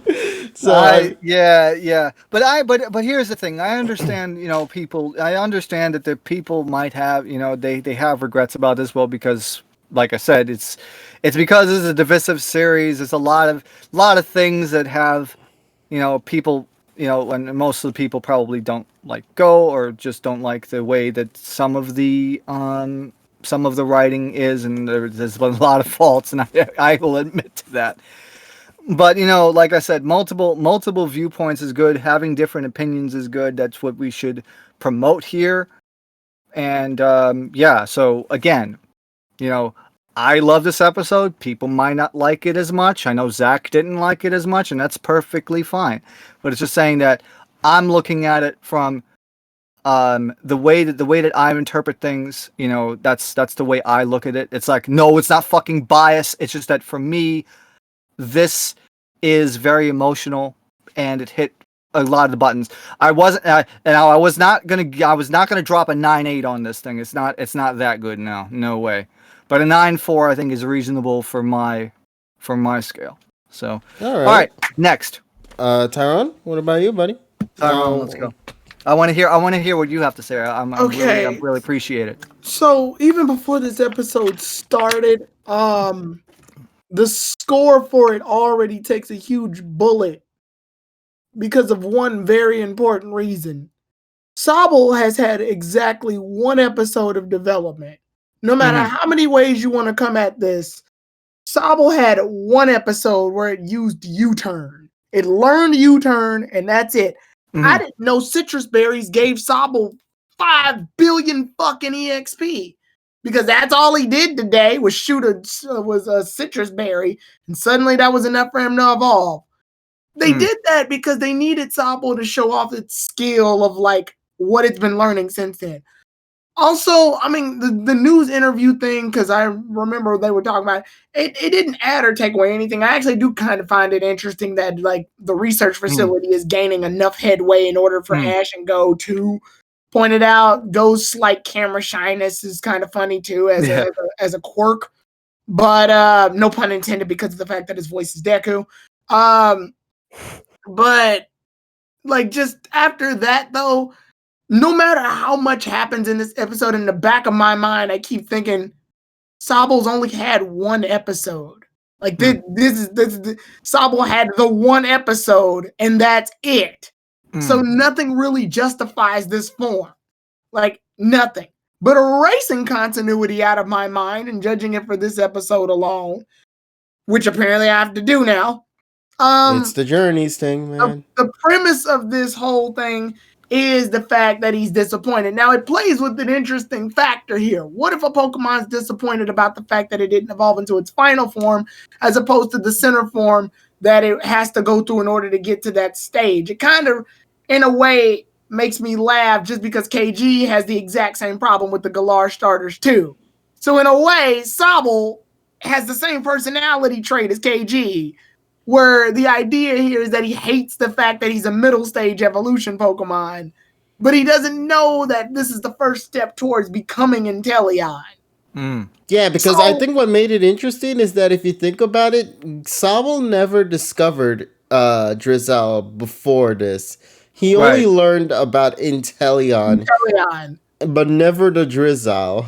And I thought that was a nice touch. So here we run into a fun situation. We also run into the fun situation of what happens when a Pokemon evolves when you're not around to see it. Because I don't think we've actually entered a situation where a Pokemon's evolved with the person who owns the Pokemon and a Pokedex being in a separate area. So it's cool to see that the Pokedex updates in real time. Yeah. The thing about Drizzle's depression is something that is played upon, but the joke runs way too long with each Pokemon just sort of knocking him away because he's being a sourpuss about the fact that he's a Drizzle and he's invading space. Also, I want to point out real fast here, I don't know why, but something about all of Go's Pokemon being in one spot using their stock art footage is weird. Yeah, the Raichu one looked pretty bad. Raichu, Scizor, they're all in their stock images, like the images you would see on a Pokedex entry or a Ken Sugimori artwork. Yeah. But, like, I also find it funny that when Drizzle falls in the water, in my brain, I do the Kingdom Hearts, like, when you away, and Magikarp comes and be like, bitch, you did wrong genre, get your ass out of here. I'm surprised nobody did that. I'm surprised nobody edited the song like when I'm pretty sure challenge accepted. Yeah. Hey, chat, take care of that shit for us. It's like, Now, like going into the meat and potatoes of this, they obviously have to go in and search for it, and Go doesn't force Drizzle out of the tunnel. Freaking Cinderace does, but like after that, like Drizzle's depression just comes off more to me as like I'm sad and this is the plot point. Right. And yeah, it goes back to Go's childhood where he's shown that he's secluded from everybody. And I guess the only way, like unfortunately, I don't see the connection between Drizzle's depression and Go's depression. Go's depression back then as a kid was that he had social, like, he basically was a social inept. He was an introvert. He didn't want to associate himself with people. He only really wanted to associate himself with Pokemon. Whereas Drizzle's depression is about identity. And I guess the overlining factor of the connection here is that they're both upset. They've both been in an area where they're upset and they're not happy with who they are.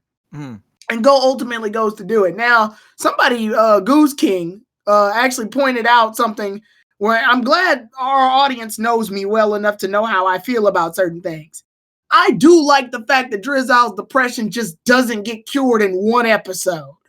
I'm glad we reached a situation where the Pokemon doesn't just get over it in the same episode as the conflict itself. It means that this is something that they actually have to work on. Here's the downside to that, though. This also gives the writers permission to not draw them in the story. The attempt here is that, Drizzle can stay in this cave as long as he wants, and when he's ready to come out, he'll come out. In most series, that would be great, because that means that Drizzle would be an arc. We would deal with a depression arc. But this is Journeys. What that means is the writers and artists don't have to draw Drizzle for several episodes until they feel like he's relevant to the story. And we already had a problem with Sobble having low character development to get to this stage. So now, this just gives them the permission to go, whenever we're ready to make Inteleon have his debut, we'll bring Drizzle back. And then I'm going to come with the same argument I had today. He only had one episode of development. It just, I don't know, it just doesn't warrant his, the entirety of him just evolving shoots itself in the foot here, because we didn't have enough time with Sobble in order to fully appreciate this. And Grookey's the hot shit now, so it's just like Drizzle is nothing but an afterthought. If anything, this was the show's reasoning to throw Sobble's character away, because they don't need him anymore until it's time to turn him back into Inteleon, which we know from marketing standpoint won't happen for a long time, because they're trying to keep this whole first stage evolution, second stage evolution, and final stage evolution trend that they're doing with like Pokemon Trainer from Smash Brothers.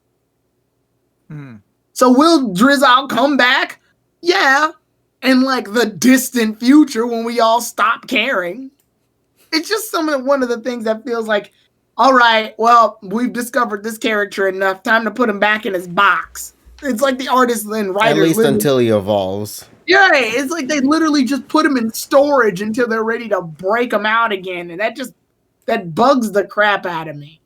I'm giving the episode, I guess it's saving grace is that this doesn't get resolved in one episode, though. I'm glad that they're taking the idea of depression can't be just resolved in a day. That's not how depression works. Real life depression isn't solved in one day. So that's realistic to the very least.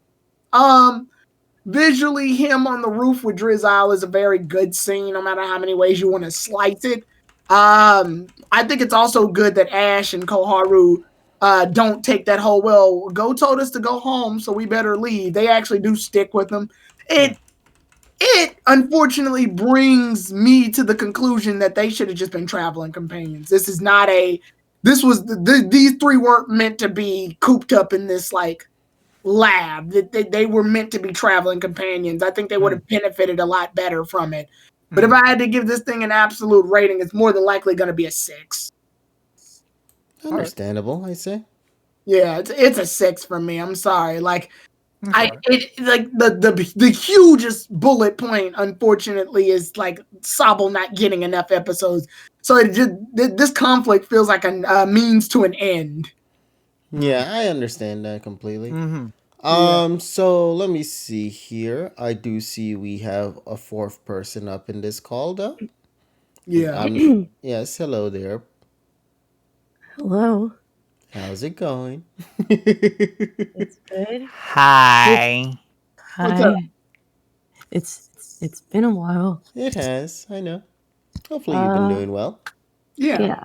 But You sound of course, super- I know it's well. First of all, everybody say hello to Polly. Hey, But Polly. secondly, obviously, as we are right now, we're just simply talking about the episode, and I see you happen to hop in for this, so I felt that yes, Yeah, you might 20 want to have minutes also ago. shared your opinion on that too, and I'd like to see your side of the story because I seen your response on Twitter about it, and I'm kind of curious because I Yeah. feel like everyone has Um, a different take on how they view this episode. Surprisingly. Yeah. This episode really came at an appropriate time for me personally, just with some of the stuff that I've been going through. And I think a lot of people have like I said on Twitter, a lot of people have been kind of going through that. Obviously, won't get into too many details, but I think, like I said on Twitter, I think sometimes you need to spend some time alone to evaluate yourself and to just get peace and clarity before you can truly evolve and start being the person you want to be. And I get what you're saying, Tyrone, definitely.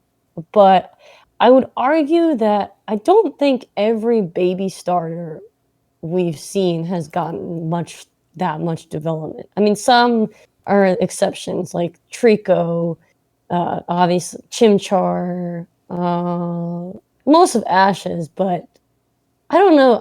I wouldn't say every single one has gotten. And one that obviously comes to mind, and it's not because it's my favorite Pokemon, is actually Misty's Politoed, because that I almost felt like this was kind of a similar premise.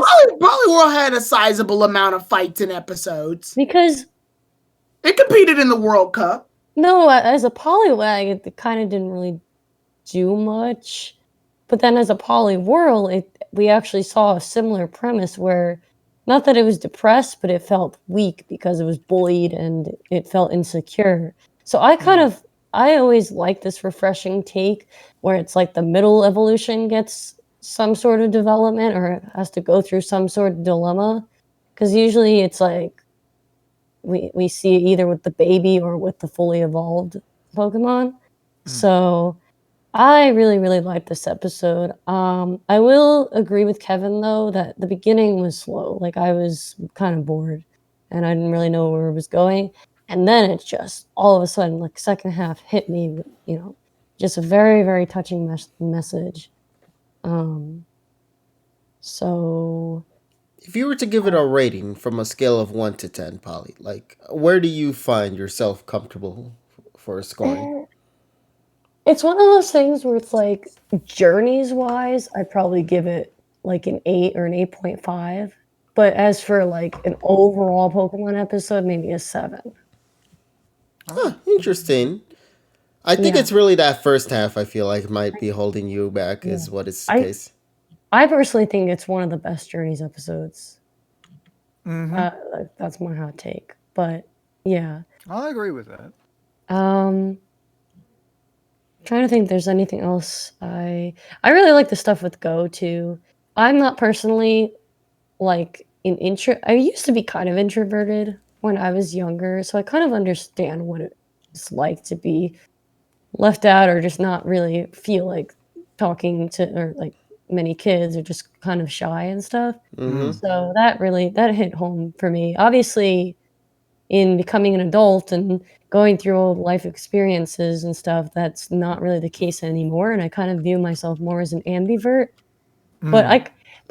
But that's the thing, though. It's like I like the message of needing that time alone to decompress, and to kind of, it's like the caterpillar that needs to stay in the cocoon before it can become a butterfly. In fact, I think they even made that same pun in the episode. Yeah. They literally said Caterpie, Metapod, and Butterfree. As I mentioned. Yeah. Oh, right. Yes. But it just proves the point you're saying, yeah. Yeah, I'm curious to see what will happen, and I really hope that it happens, and not like how Tyrone said that it might, because if they try promoting the whole middle baby, last evolution thing, I want to see what it's like as an Inteleon, because I personally love Inteleon's design. Oh yeah, it's great. I just hope that I love the subdued Grookey look there. I think I caught it in a frame when he was closing its eyes, and it just has this look to it. I think the overarching issue that we run into is mostly Cinderace. Cinderace to me has become like the big problem child in the room because he was caught, evolved, and then evolved again way too fast. So he never got the chance to develop with the other starter Pokemon. He's leagues ahead of them. But the reason for that was because they went ahead and rushed it and decided to do the Darkest Day stuff from Sword and Shield so soon. So Cinderace, in all intents and purposes, needed to be a Cinderace in order to keep up with Ash's Lucario, so that they can fight off Chairman Rose and Olivia Not Olivia. Not Olivia. Fucking Oleana. Oleana, sorry. So That's they what can I'm fight off trying. Oleana. So many old names. That's why I'm trying not to put Raboot and Drizzile in the same box. Like, I really hope that it doesn't get that same treatment because I was disappointed in that because I love the Raboot arc. Yeah, But and I love that it was always in every episode too. yeah, Yeah. yeah. I mean, and if we compare it to Go's Pokemon in general, like his Score Bunny had trials where it was trying to use fire attacks, and it had that whole thing where it would prefer to kick instead of like launch. Go preferred it to kick instead of use fire attacks, but they had to deal with like compromise, so they found combos together and stuff like that. Here we get a situation where the Pokemon evolved, it's depressed, it secludes itself, and goes like, yeah, Reboot went through a weird phase change too. But here the problem is that like, yes, while Go's better at handling the attitude change, the problem here is that it happened so abruptly, but we have to now find a way to fit this in with the other characters that it feels almost out of place now. Because back then when it happened with Reboot, that was the only Pokemon he had. Whereas here, I would have liked an idea of Reboot acts a certain way. Drizzile is Reboot acts rebellious. Drizzile secluded, and Thwacky's just an angry mess. And it shows how Go's shown come out as a trainer. He's caught all these Pokemon, but he has no authoritative control over any of them. And then that really would have clicked to him. You need to get your shit together as a trainer. Catching all these Pokemon is great, but it doesn't mean a thing if you don't have any understanding of how they work. I think Mewtwo actually brought that up at one point. Yeah, but we can't but never do that was addressed now. later on. Yeah, but we can't do that now because Cinderace decided to beat everybody to the evolution punch. In fact, actually, I remember on social media the other day, or earlier today, actually, I saw somebody drew a Reboot instead of Cinderace during the scene when it was like looking at the evolution of Drizzile, and I thought that was cute. I'm like, we really did miss out on seeing that, didn't we? Yeah, I like that. We missed an opportunity that otherwise would have been fun to witness. Yeah. But okay, so I do. Well, actually, before I share my opinion, Polly, was there anything else you had? There's just one more thing. Sure. TSS, you forgot the part where when you said Goldeen, I think you said Goldeen intimidated Yes. Drizzile. It was actually a And Goldeen Poliwag. and a Poliwag. A Poliwag. Just to be sure, you missed out on that one Pokemon. That was the best part of the episode, seeing that nice close. Well, the best part of the episode was fucking Raichu coming out. That's the best part. Well, everybody got their W in some way, shape, or form, I guess. Well, yeah, I mean, like I said, it was really nice to see, Go's Pokemon just care, that's and that's also what I care for it too. I know it. Yes. And listen, I always care about the little details, and even if it's just something that we never see on screen, at least I'm happy to see the acknowledgement that yes, Go plays with his Pokemon, every single one of them, even if we don't get a chance to see it. I don't know though. It's like saying you do it and then doing it are two completely different things to me. Like, no, we've seen it like where he has done it. Yeah, but it feels like it feels like they had to say that to justify it. Like, justice, it happens. Look, they're here. Like, even Go's got this face right now in this picture. Like, look, they're all here. See? Yeah. Okay, so that's actually what I want to get into in my side of the review now because I only shared a little bit of like the synopsis. I think I feel like if everybody got a chance to say what they wanted to say, I have a couple of things I want to address for tonight. All right, let me get the water. All right, buddy. Here's the thing. This episode, I feel like I wrote this episode. I'm gonna say that right now. This is a KG written episode. Ooh, there's off-screen land.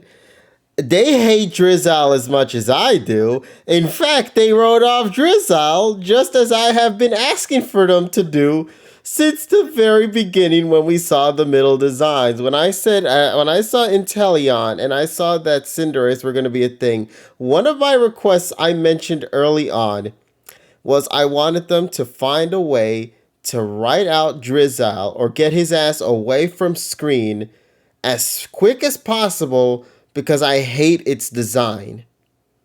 And the writers, I think, heard my request and they clearly wrote his ass off immediately after the events of this episode because neither you nor I have any idea when the hell that thing is going to be coming out, except probably when it evolves again. Similar to like how they were joking about with the Caterpie and with the Metapod to Butterfree. I feel that Drizzle is not going to be coming back until they evolve it straight into an Inteleon. I'm getting that feeling right here and now with that because one. it gives, like I said, it gives Journeys permission to not utilize the Pokemon. Like the very But at the thing same time, I hate those fucking designs, so I'm more than happy with this, man. Oh on my yeah, end. yeah, it is, yeah. At least, Yeah, hey, at least- so for me, this episode was a plus on that part. Like, oh shit, congratulations, Journeys. You did what I said I wanted you to do, and they fucking nailed it to the head with this one. I am very happy with this episode when it comes to that aspect. We're just fucking just moving his ass away. We're not thinking about Drizzle no more. Once Inteleon comes, I'll be like, all right, at least you got that out of the way.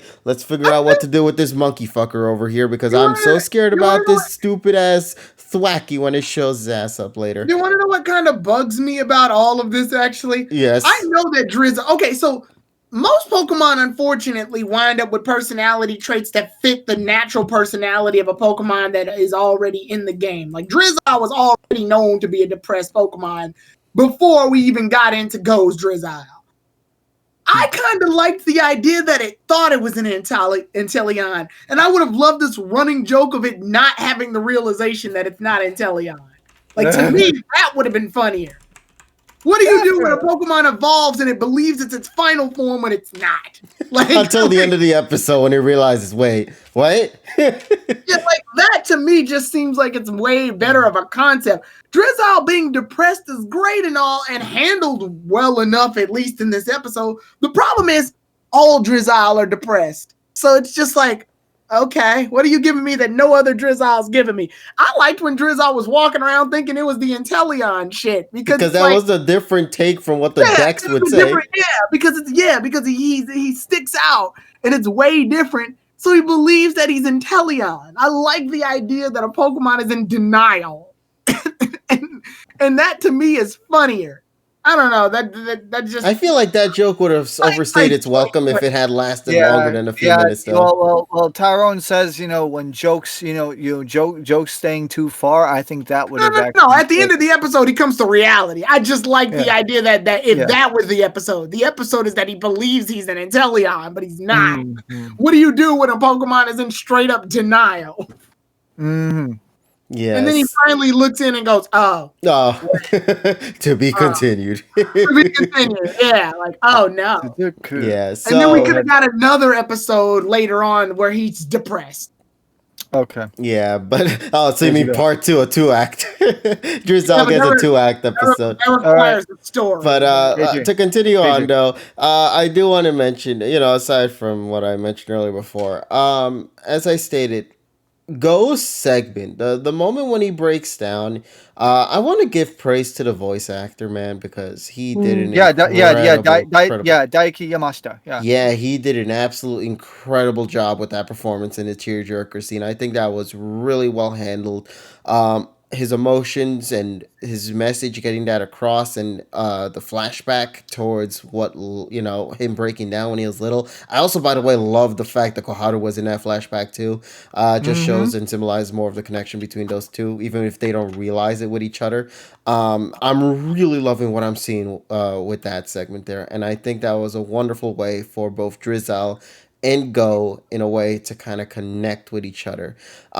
With that being said, though, here is where a couple of my criticisms for this episode begins to start dwindling down.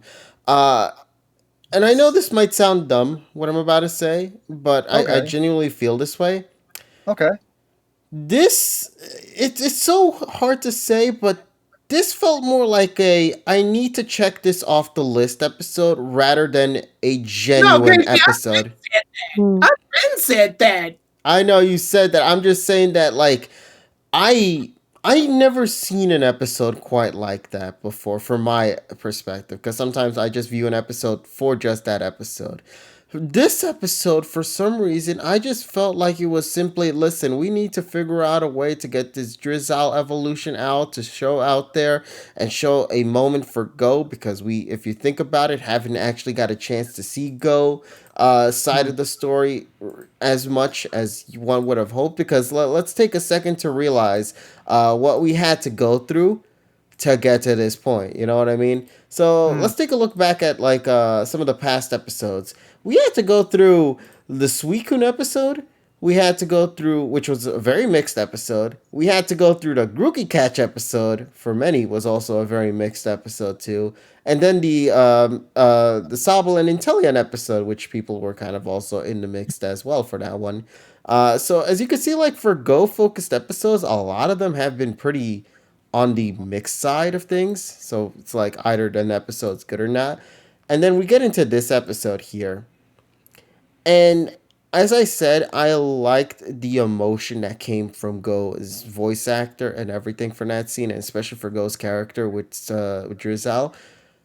But the moment I begin to put this into connections with Journey's other episodes is where I start feeling like it fumbles a lot. This episode, in my opinion, feels exactly similar. Not in terms of like the structure and everything, but the way it ends. This episode felt the same way as how that Tokyo episode finished off. Remember how abrupt that ending was? I understood why they did it. I just wanted to see more of that ending where Tokyo and Go, they finally get a chance to talk with each other for like a second. I forgot all about him. Holy shit. Yeah, but that's only because they only had that scene for about like half a minute before the episode concluded. Which, by the way, at least for this one, at least the ending is more it's still more stretched out, because at least Tokyo and Go, while they didn't interact in that episode, Drizzle and Go did. And that's what I'm trying to give the plus for that part. I'm just saying it's the scene after that. When Go sees that Drizzle's back in his little cubby, and he comes out and he's like, hey, he's in there. All right, let's go. Episode ends. And I'm like, I don't know if it's just me, but like, did I miss something? There was like a little something extra that should have came out. I'm sorry, KG. Go just comes out. What's up? He's in there. Why are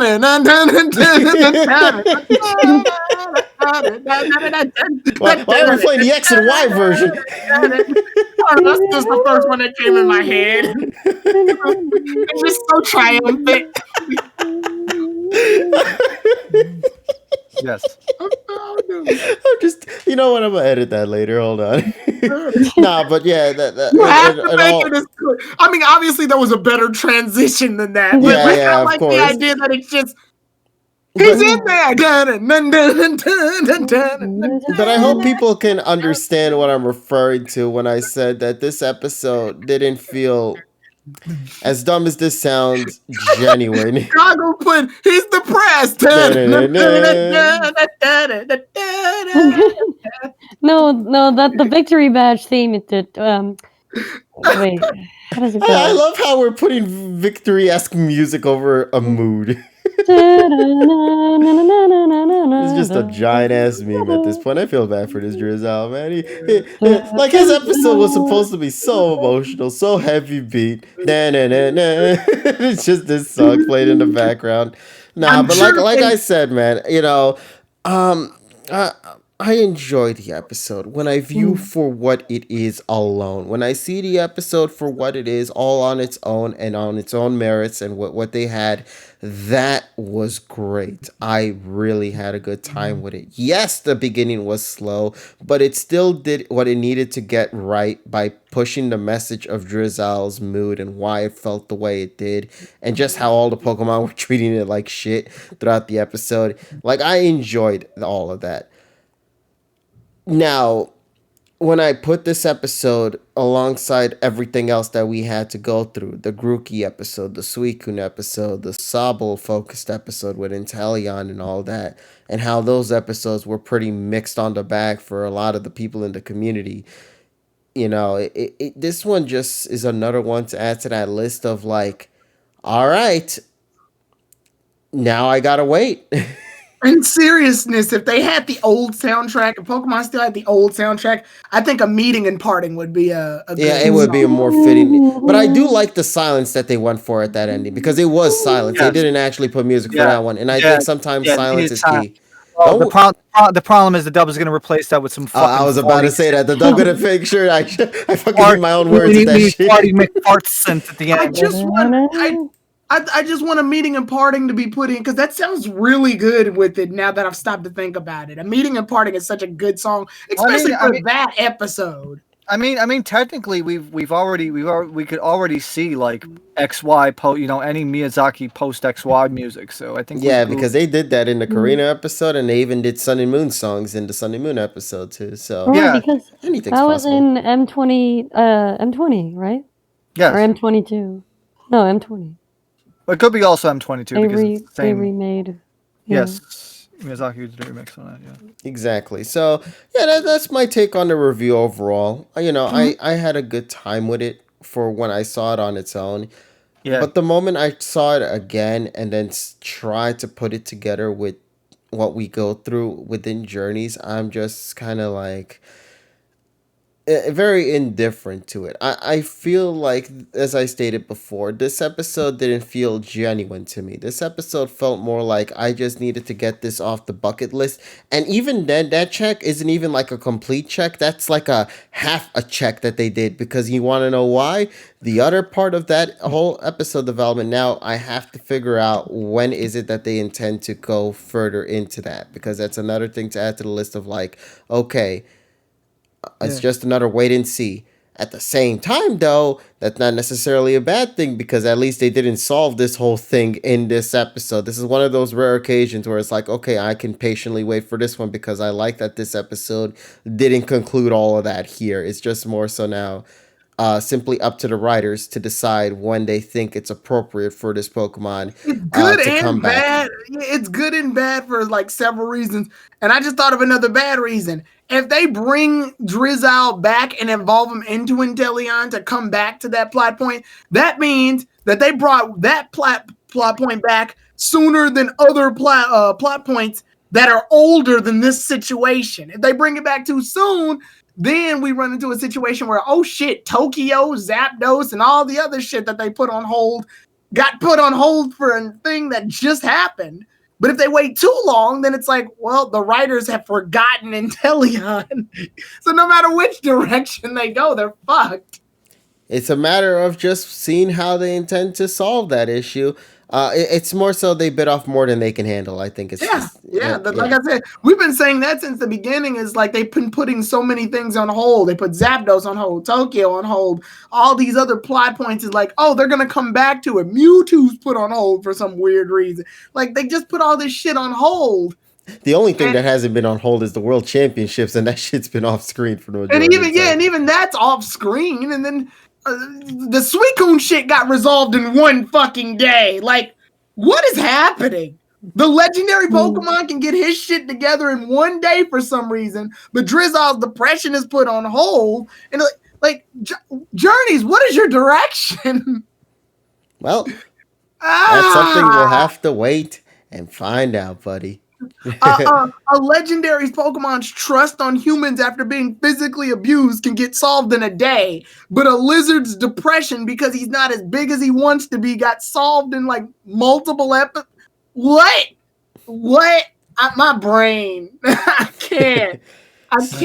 So, just one last thing for this episode. On its own, I'd give it about an 8. I know I've been criticizing it, but I still I think the emotional aspect was great for the episode as it stands. As the Journeys episodes, it falls down to like maybe a 6.5 or a 7. But for this episode, all on its own, though, a solid 8, I'd give it. I cannot deny the voice acting in this episode, especially from Go, was extremely top notch. The music selection in this episode, and even the silence during certain scenes, were handled very, very well. So that's my take on it, and that's all I can really say. That that hasn't been said before. Otherwise, I'll sound like a broken record. So yeah. Next week, though, we have the return of Koharu's Eevee. Yay. And also, oh no, la la la. I can't wanna wait hear to that. finally get more mixes of that goddamn voice cry, man. Because I think Eevee's gonna wind up using Splishy Splash, which means no, I thought it was using a copycat for the water move. oh yeah, that's right. It is using Yeah. copycat. Yeah. It's using copycat. because- Yeah. Well, then, damn. Yeah, because that's right. Lana's Eevee sort of dropped the ball on that. Well, It yeah. I mean, never we had don't it to talk begin about it. with. We don't That's why I talk said about it dropped the ball on that. Yeah. No, see the thing is with this Eevee though, it's like the opposite of Go. It's like I'm gonna catch every single Pokemon in the world, and Koharu's Eevee's like I'm gonna show use off every single move. Exactly, I'm gonna show off all the moves of the world. Roar of Time, Space Children, the DP remix are coming. Judgment, says the Eevee. I'll do. I'm not. Oh my God, Eevee I'm using not. judgment. I'm not gonna sit here The and Council of I'll Flooful decide I'll your pay face. money for that. I want to see Eevee use Dynamax cannon from Eternatus. Like I mentioned, the Council of Floof will decide your fate, man. That's just how it is. And it's just this fucking table with all the I wanna see Floofmeisters and Eevee- one of the big I want to ones. see Eevee use Zacian and Zamazenta signature moves, and just Eevee has a giant sword in its mouth. Like, what the fuck? Why is the little Eevee holding this big ass sword? Slash. Yeah. Eevee is the active replay Pokemon confirmed. I was about to say it's basically the Wob effect for the Pocket Monsters site using all of those attacks. Except now in the anime form. Man, Eevee doing flying press. Please make that shit happen. Oh my God. That shit would be glorious. But I feel like everybody got a chance to say what they Eevee want to using say for the Aurora episode. theme. Watch the power. Smash moves. Yeah, fucking move from Lucario. Watch the power. Oh man. So let me see. Next week's episode, as I stated, it's gonna be the return of Uno, which I'm very excited to see, and it's also gonna be focusing on Vaporeon. Did you guys know that Vaporeon is a species that? Oh, okay, I'll stop there. Yes. No, please don't. Oh man, but I love that joke. It's so stupid. I don't want to fuck Vaporeon. Moving on. I know you want to do the horses instead, buddy. It's you kind of jumped into that one, buddy. Yeah, you kind of left yourself open for that one. Die with Scarlet Best Girl horse. Just saying. But anyway, so obviously tomorrow or later this week, ladies and gents, is gonna be a fun-filled week. By the way, we're 2 minutes to 420 days, so that's why we're actually... Yes, Happy Doge Day, as the community is calling it. I don't know why it's being called Doge Day, but yes, if you had invested your stimulus check on Dogecoin, you could have been $200,000 richer. Who knew? But no, so like I stated, this week's gonna be a fun-filled week. We got a lot of things going, especially a lot of premieres for some of our streams. Tyrone, I know in particular you're gonna be having a busy Tuesday, are you not? We're doing Mario Party. Yeah, we're doing Mario Party, right? We're doing Mario Party. I was 3. about to ask, are we doing more Mario Yeah, Party? we're doing Mario. Listen, man, we gotta get revenge against that fucker. Just saying that. Well, do you want to do Mario Party 2 or 3? I still feel like we gotta go through all the boards, buddy. We only touched one All right, board. fine. So we're doing 2 again. I mean, if then- the chat wants us to do more too, we can always Yeah. do 3 too. And then afterwards, after that, we'll be doing 2 hours of that. And then after that, I will be tackling the world of Kalos by doing Pokemon Y, the Nuzlocke. This will be my first ever Nuzlocke on stream. Yeah, so chat, in case you're wondering how the BW2 schedule is working, we're doing it similar to how it was handled via the Heart Gold and Black and White playthrough. Every week we shuffle it around. So last week I did the Black 2 White 2 playthrough. This week You mean is going to Diamond? You mean Diamond? I'm sorry, the Diamond, and also because Heart Gold and Soul Silver I did that as well. Yeah, Richie was doing Diamond, and then every other week, and Terrell was doing Black and White in between the weeks that Richie wasn't doing it. Yeah, and then when Richie finished Diamond, I took that spot for just a few you took weeks. it for Heart Gold to finish up Gen 4. Mhm. And now we're into Gen 5, Gen 6, where KG will be doing Black and White 2, and I will be doing X and Y. X and Y, Pokemon, and I'll be doing Pokemon Y. But the twist here is that I'm doing a Nuzlocke. And I will be naming them after viewers and tubers. But the caveat here is if a Pokemon dies and I catch a new Pokemon, they will still have the name of a tuber or a viewer, but they'll have Junior behind their name. Oh no. Yeah. So hopefully we don't run into a situation Bowser where we got Jr. where we got Yeah. TSS the fifth or some shit. Like, He's not even the same I'm gonna, species I'm gonna be anymore. on a fifth, but right. But KG yeah, so Jr. is gonna be a Roman roller. that's the idea. We're gonna be doing a Nuzlocke run of Pokemon Y tomorrow, so that's gonna be fun. And then we're doubling down on Digimon. We're gonna have not one but two streams of Digimon, one on Saturday and the other one on Sunday. So awesome. also someone in chat says, KG, can you bless me on stream with your gotcha luck? Man, but buddy, my luck hasn't been so great on Dragalia with the gotcha luck lately. I don't know if I have any blessings for you, but I'll sprinkle some blessings for all of you gotcha fans out there. If you have any characters you want to Get the get, I hope ladle you with the get it. holy water. We need to do. Also, if you Here's guys your holy Yeah, water. I have seen someone. There you go. also, another reminder because this just happened on my channel. If you want to watch, I have finally uploaded part 24 of Pokemon Black since those are the first of our Twitch runs where we do it live. TSS, you actually do a really good job explaining what happens during that segment. Yes. So I started off right there. The editing it was a fucking pain because that's 2 hours worth of footage that I had to chop up. But I'm splitting episode 24 into 3 sections. Part A is already up. Part B will be tomorrow at around 5 p.m. Central, and Part C will be up the day after that at 5 p.m. Central. So you got 3 videos on my channel to look forward to. All of us doing the back to back to back. All of that Pokemon Black content that we did for the Twitch channel. So that you got that to look forward to this week as well too. Nice. Yeah, it's gonna be a fun-filled week for everybody. I think a lot of people got streaming content for all of you guys to look forward to. Of course, don't forget later this week on my end as well, Friday night at 8:30 p.m. We're gonna be doing the reaction to PM 2019, and yeah, we'll see what we do after that. 9 p.m. Friday. 9 p.m. Friday. You want to check me out? Another part of Tales of Symphonia for the PC. We're at part 12. Damn, you've been going at it for 12 weeks. Yeah, 12 weeks already. Yeah, and it's going to be really, really fun. That's 3 getting months. close. Yeah, maybe less than a month to go, and then we're gonna get to Persona 3 Fest Undub, and that's gonna be I'm where excited the for that fun Persona really one, man. starts. Yeah, And then when I Persona's get gonna done be- with Digimon, we're doing Persona 5 Royal, so we'll have double the Persona. and then I'll be doing Shimigami Tensei somewhere. Because somebody's got to do the Shimigami Tensei series. That's where it all began.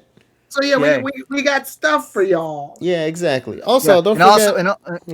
And also, I'm not sure, but I may continue my Jazz Jackrabbit 2 run because the last Saturday was really fun. So I'll let you guys know towards the end of the week if the Jazz Jackrabbit 2 continues, because that's a really fun game. You guys should check it out.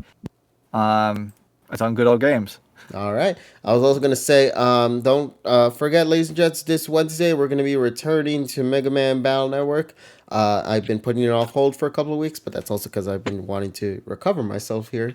But thankfully, I should be fine by this Wednesday. And yeah, we're going to be having a lot of fun playing some Mega Man Battle Network Shooting Star. So I'm looking forward to that. Real quick, Polly, I know you got some stuff now too.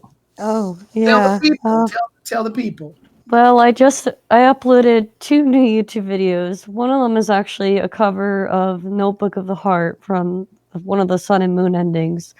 And so you can find that on my channel, Age of Trades. And I also uploaded another just fun little YouTube video, just basically with an update about kind of why I haven't been uploading YouTube videos that often, and kind of what the future holds.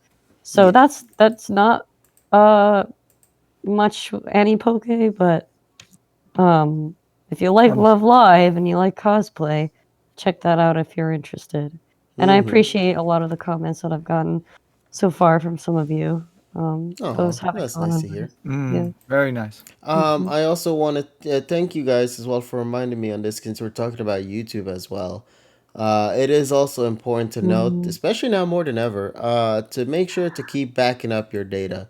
Yeah. Especially Yes. because unfortunately it seems another AnyPokeTuber is I think like almost at 20,000 subs has sadly had to suffer the fate of termination for their channel Uh, through unfortunate Mm. copyright things. Now, In fact, it pisses me off more because it turns out that it was a Journeys review, and it got hit because it was a yeah. supposedly Pokemon X and a Y Next content. next week we're gonna go into detail about that because I wanted to kind of do it this week, but I wanted the right time for it, so Yeah, we're gonna talk especially about because that we next week. know and little information about this as of right now. So once we learn more information, I feel like we'll and address it more then.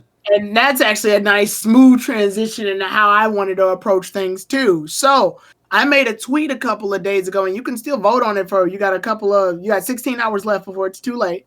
Um, so the tweet is this. I said, so I'm thinking a lot about the Pokemon XY series reviews because I was about to upload episode 3 and 4's review. I was going to upload the episode 3 and 4 review of X and Y, but then I saw that Lumio's trainer Zach got hit with 2 strikes.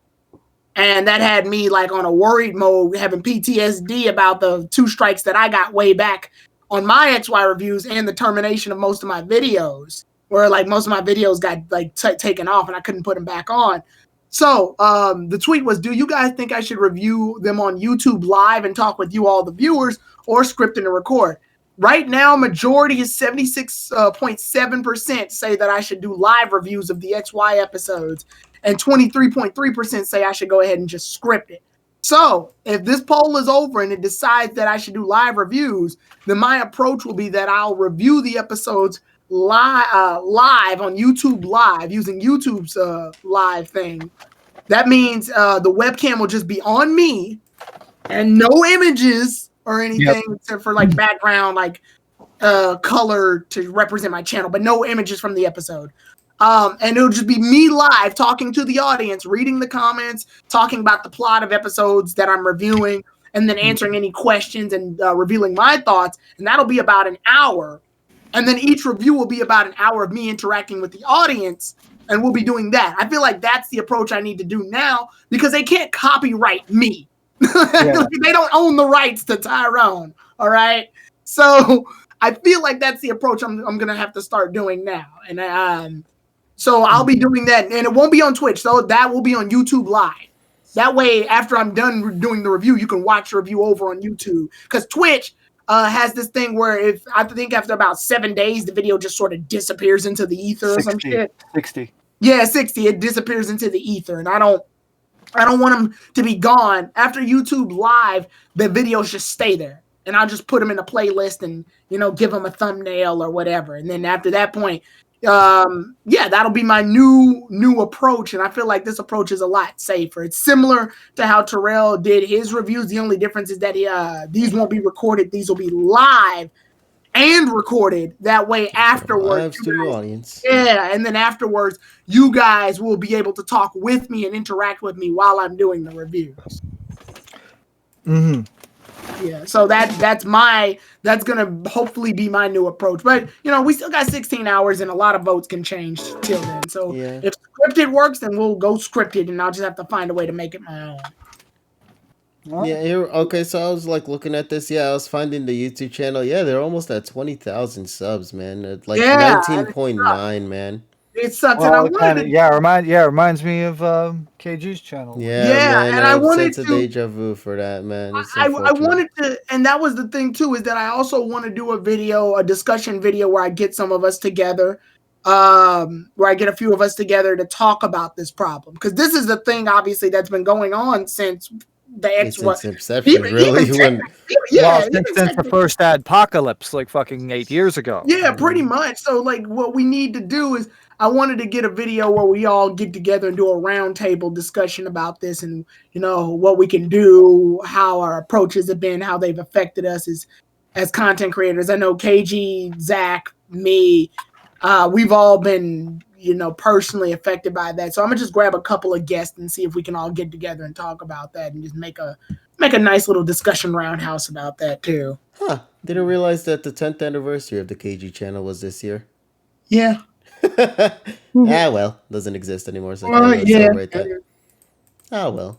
Yeah. It is interesting to discover things you accidentally didn't mean to Yeah. discover. But yeah, Yeah. I feel bad for the dude, and I can only hope that he finds another answer through some way, man. You know, it is unfortunate that strikes are like this, especially I don't know why this year, man. This year has been brutal for people. I know Uh, the answer, and I'm going to talk about it next week. yeah, okay. Well, we'll Okay. save all our thoughts for then And next I'll week. probably bring TSS on for the discussion round table then. Yes, Yep. the council will decide your fate, ladies and gents. Right. Oh yeah, Mr. Fish returns, by the way. So we'll obviously talk about the great Mr. Fish when the episode drops too. So don't worry, ladies and gents, we got content for all of you guys. But make sure to keep focused with all your favorite content creators. Make sure to give them your love and support in any way, shape, and form you can.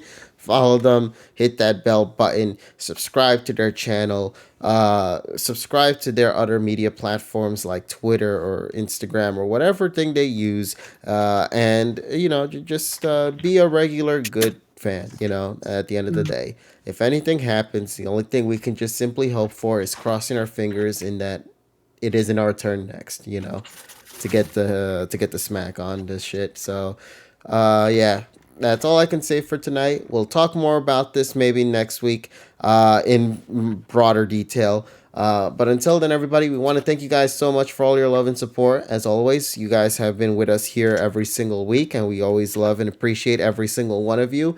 Getting us to like 60 viewers today, that was a really nice blessing to see. So thank you guys so much for your support on that.